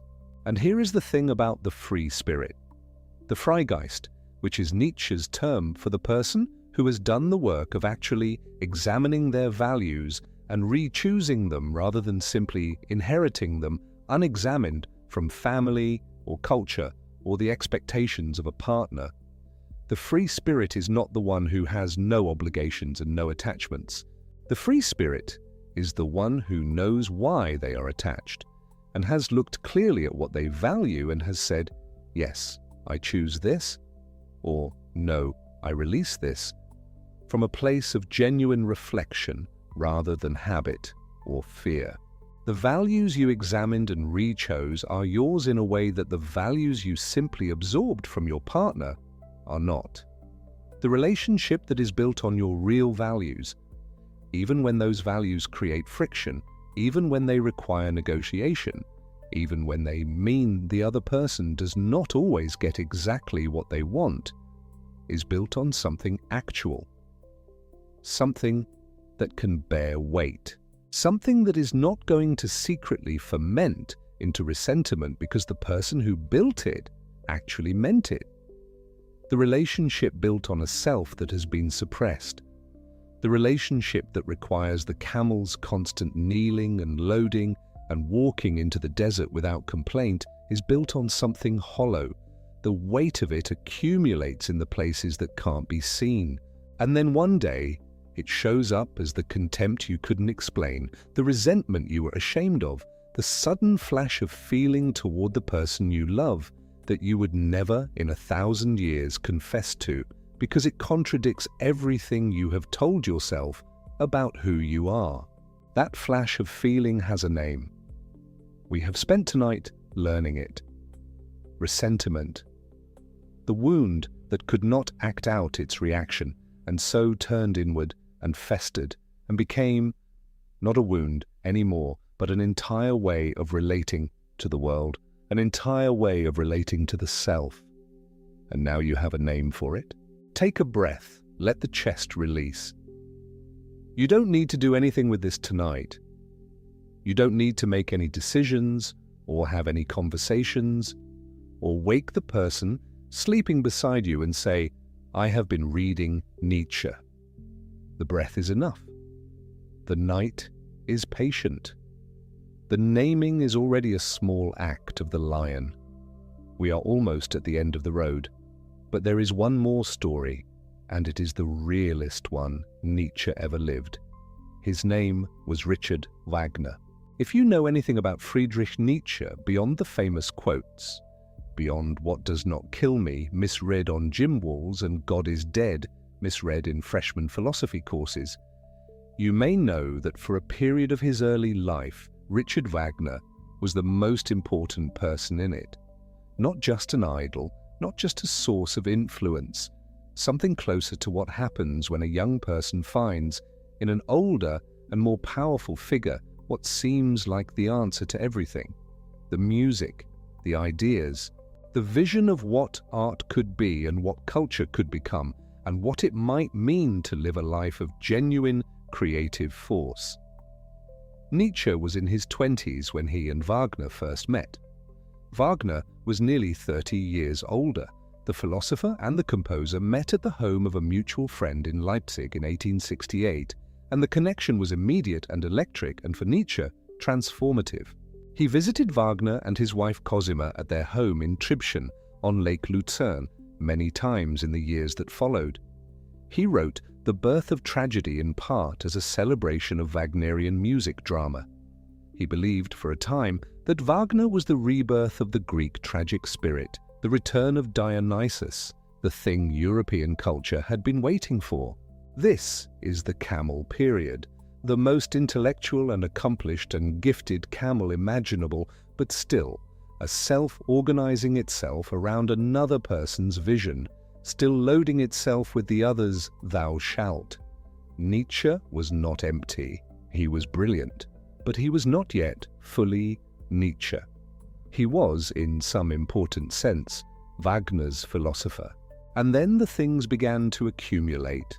The compromises, the ways in which Wagner's vision increasingly demanded that Nietzsche bend his own, the nationalism which made Nietzsche uncomfortable, the anti-Semitism which made him deeply uncomfortable, the increasing religiosity. Wagner's final opera, Parsifal, was a Christian redemption narrative, and to Nietzsche this felt like a betrayal, a turning of the great pagan artist toward the slave morality's altar. The lion was beginning to stir. The break did not happen all at once. It rarely does. It happened through a slow accumulation of moments in which Nietzsche looked at what was being required of him, what he would have to close his eyes to, what he would have to pretend not to think, what parts of his own developing philosophy he would have to suppress or soften in order to remain in Wagner's warm light, and found that the cost was too high, that there was something in him that would not kneel any more. He wrote 2 books about it. The Case of Wagner, published in 1888. Nietzsche contra Wagner, assembled the same year. They are not kind books. They are not the books of a man who has processed his grief about the relationship and arrived at a place of equanimity. They are the books of someone who is being honest, perhaps too honest, perhaps with the sharpness of a person who let the resentment build too long before the lion finally roared. But honest, genuinely, specifically, critically honest about what he saw and what he refused to keep pretending. And here is what is worth sitting with in the quiet of this night. Nietzsche's break with Wagner cost him. It was not a clean, triumphant liberation followed by immediate peace. He lost something he had loved. He lost access to a version of himself that felt certain and protected and held by a great music and a great friendship and a sense of belonging to something larger. The lion's no is always costly. That is precisely what makes it a lion's no rather than a casual preference. But the alternative, staying. Continuing to suppress his own developing judgment about the nationalism, the anti-Semitism, the direction of the music and the thought. Continuing to be Wagner's philosopher when his own philosophy was diverging from Wagner's world more and more with every year. The alternative was the camel continuing to walk into the desert, and the load continuing to grow, and the ressentiment continuing to ferment in the places that couldn't be seen. Nietzsche chose the lion. And then, in the extraordinary solitude of the years that followed, moving from rented room to rented room across Italy and Switzerland and the south of France, largely friendless, often ill, his books selling almost nothing, he became the child. He wrote the books that were actually his. He became, haltingly and at tremendous personal cost, what he actually was. Ex Homo was his last book.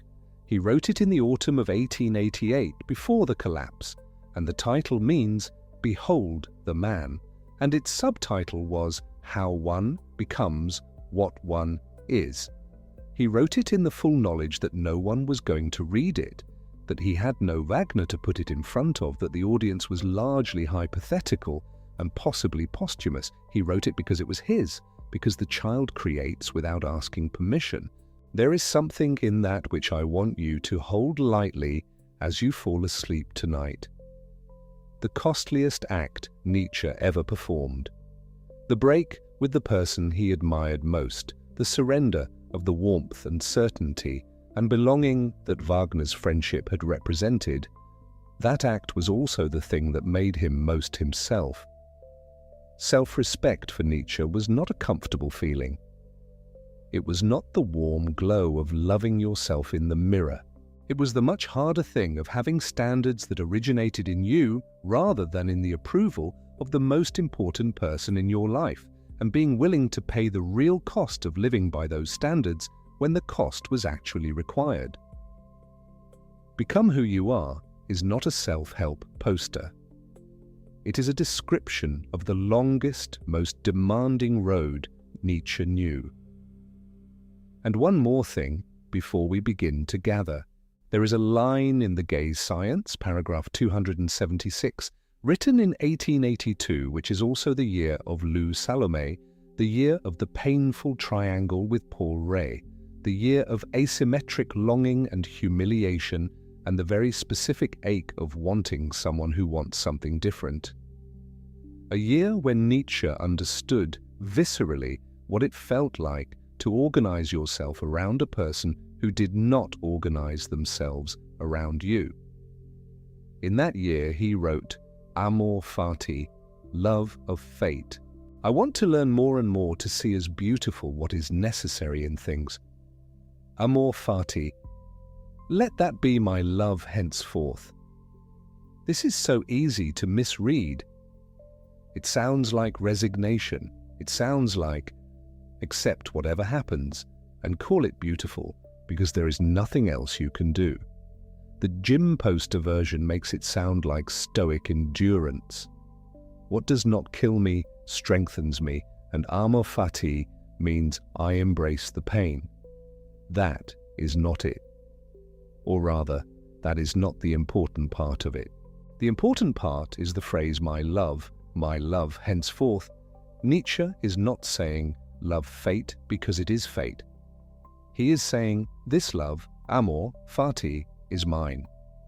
It is the love I am choosing for myself, by myself, rooted in myself. Not organized around someone else's vision of what you should want, not a love you are performing in order to be approved of, or a love you have adopted because it is the nearest available love and you did not want to be alone. Your love, the love that rises from the order of rank within you, from the deepest organizing principle of your actual self.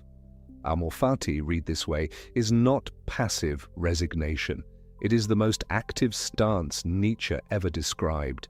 It is owning your life, owning your choices, owning your history, owning the things you cannot change and the things you can, and choosing to love them not because they are easy, but because they are yours, because you chose them, or because you are now choosing how to meet them as yourself, as the person who has passed through the camel's desert and the lion's sacred refusal and is beginning slowly to play like a child with values that come from somewhere real.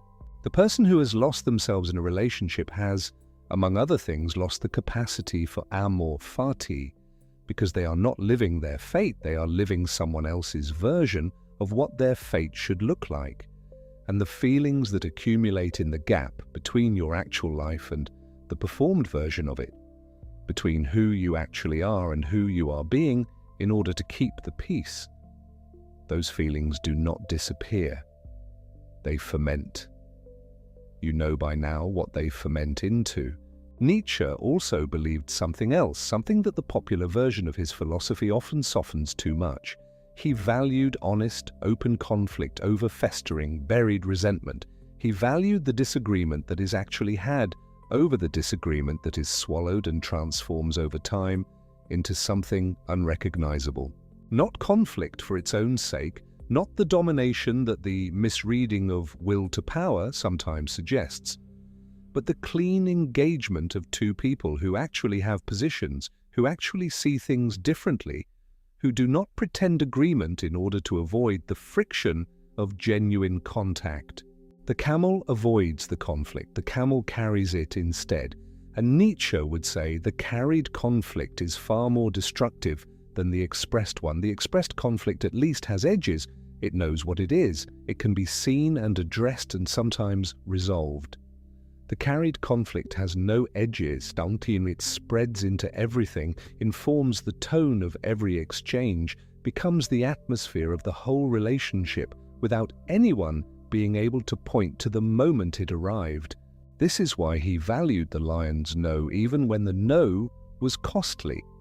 The honest no, I cannot carry this, I will not carry this, this is not what I actually want, creates friction and perhaps pain and possibly loss. But it also creates reality. It puts actual things into the actual space between two people rather than the smooth surface of constant accommodation, beneath which everything real is quietly drowning.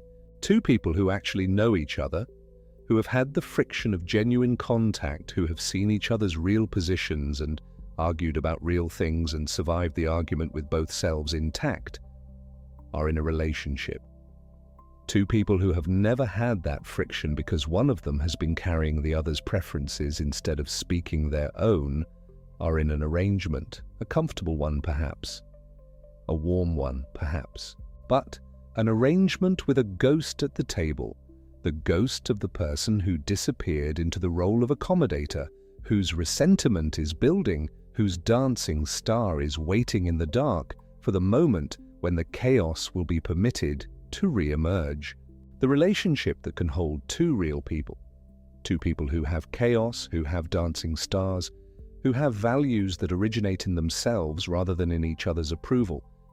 That relationship is rarer and harder, and also, when it exists, the only kind that actually satisfies the deepest hunger. Because the deepest hunger is not for comfort or frictionlessness or the absence of conflict. It is to be genuinely known. And you cannot be genuinely known if you have disappeared. So breathe now. We have come a long way tonight, you and I, and the hour is late and the night is holding you. Let the camel come back for a moment, the patient, burdened, kneeling one. Let yourself see it in the desert, carrying what was never meant to be carried indefinitely, beginning the long process of realizing what the weight has been.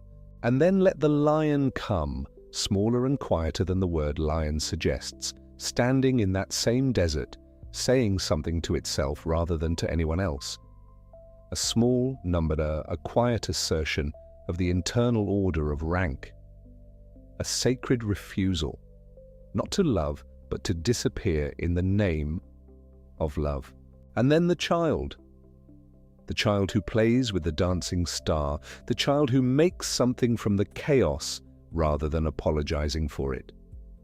The child who is the only one of the three who can actually build, who can make something new, something that is actually theirs, from values that actually come from inside. We met ressentiment tonight, that one French word that Nietzsche refused to translate because no other word holds the same shape.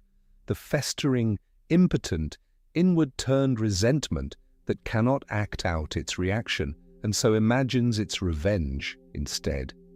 The wound that the chronic deferrer does not see growing because they are too busy being good, too busy carrying, too busy smiling at the thing that is quietly poisoning them.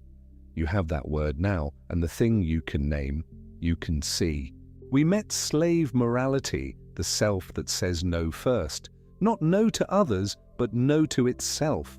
The self defined entirely in reaction to the partner's wants, that exists only in the reflected light of someone else's approval. The herd of two, Nietzsche might have said. The surrender of the ability to originate your own values, replaced by the anxious business of reading what the other person needs and becoming that. We met the bestowing virtue, the gift that flows from abundance, the kindness that is actually kindness, not the transaction of the frightened, not the accommodation of the person who fears that if they stop giving they will be abandoned, but the genuine overflow of a person who has so much of their own that they can afford to share it. That is the kindness worth giving and worth receiving. That is the distinction Nietzsche drew between generosity and submission, between love from strength and love from fear.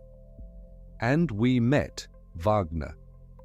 The real person, not the symbol, not the metaphor, who was the most important presence in Nietzsche's intellectual and emotional life for years, and from whom he finally, painfully, at great cost, walked away. Not because Wagner was entirely wrong or entirely villainous or unworthy of love, but because remaining would have required Nietzsche to carry something he could not carry without losing what made him Nietzsche. He chose the lion. He paid the price. And in the solitude and the illness and the rented rooms of the years that followed, in the writing that no one was reading, he became what he was. How one becomes what one is. That is what he wrote on the cover of his last book, In the Year Before the Dark. You do not need to remember any of this, the names, the texts, the paragraph numbers.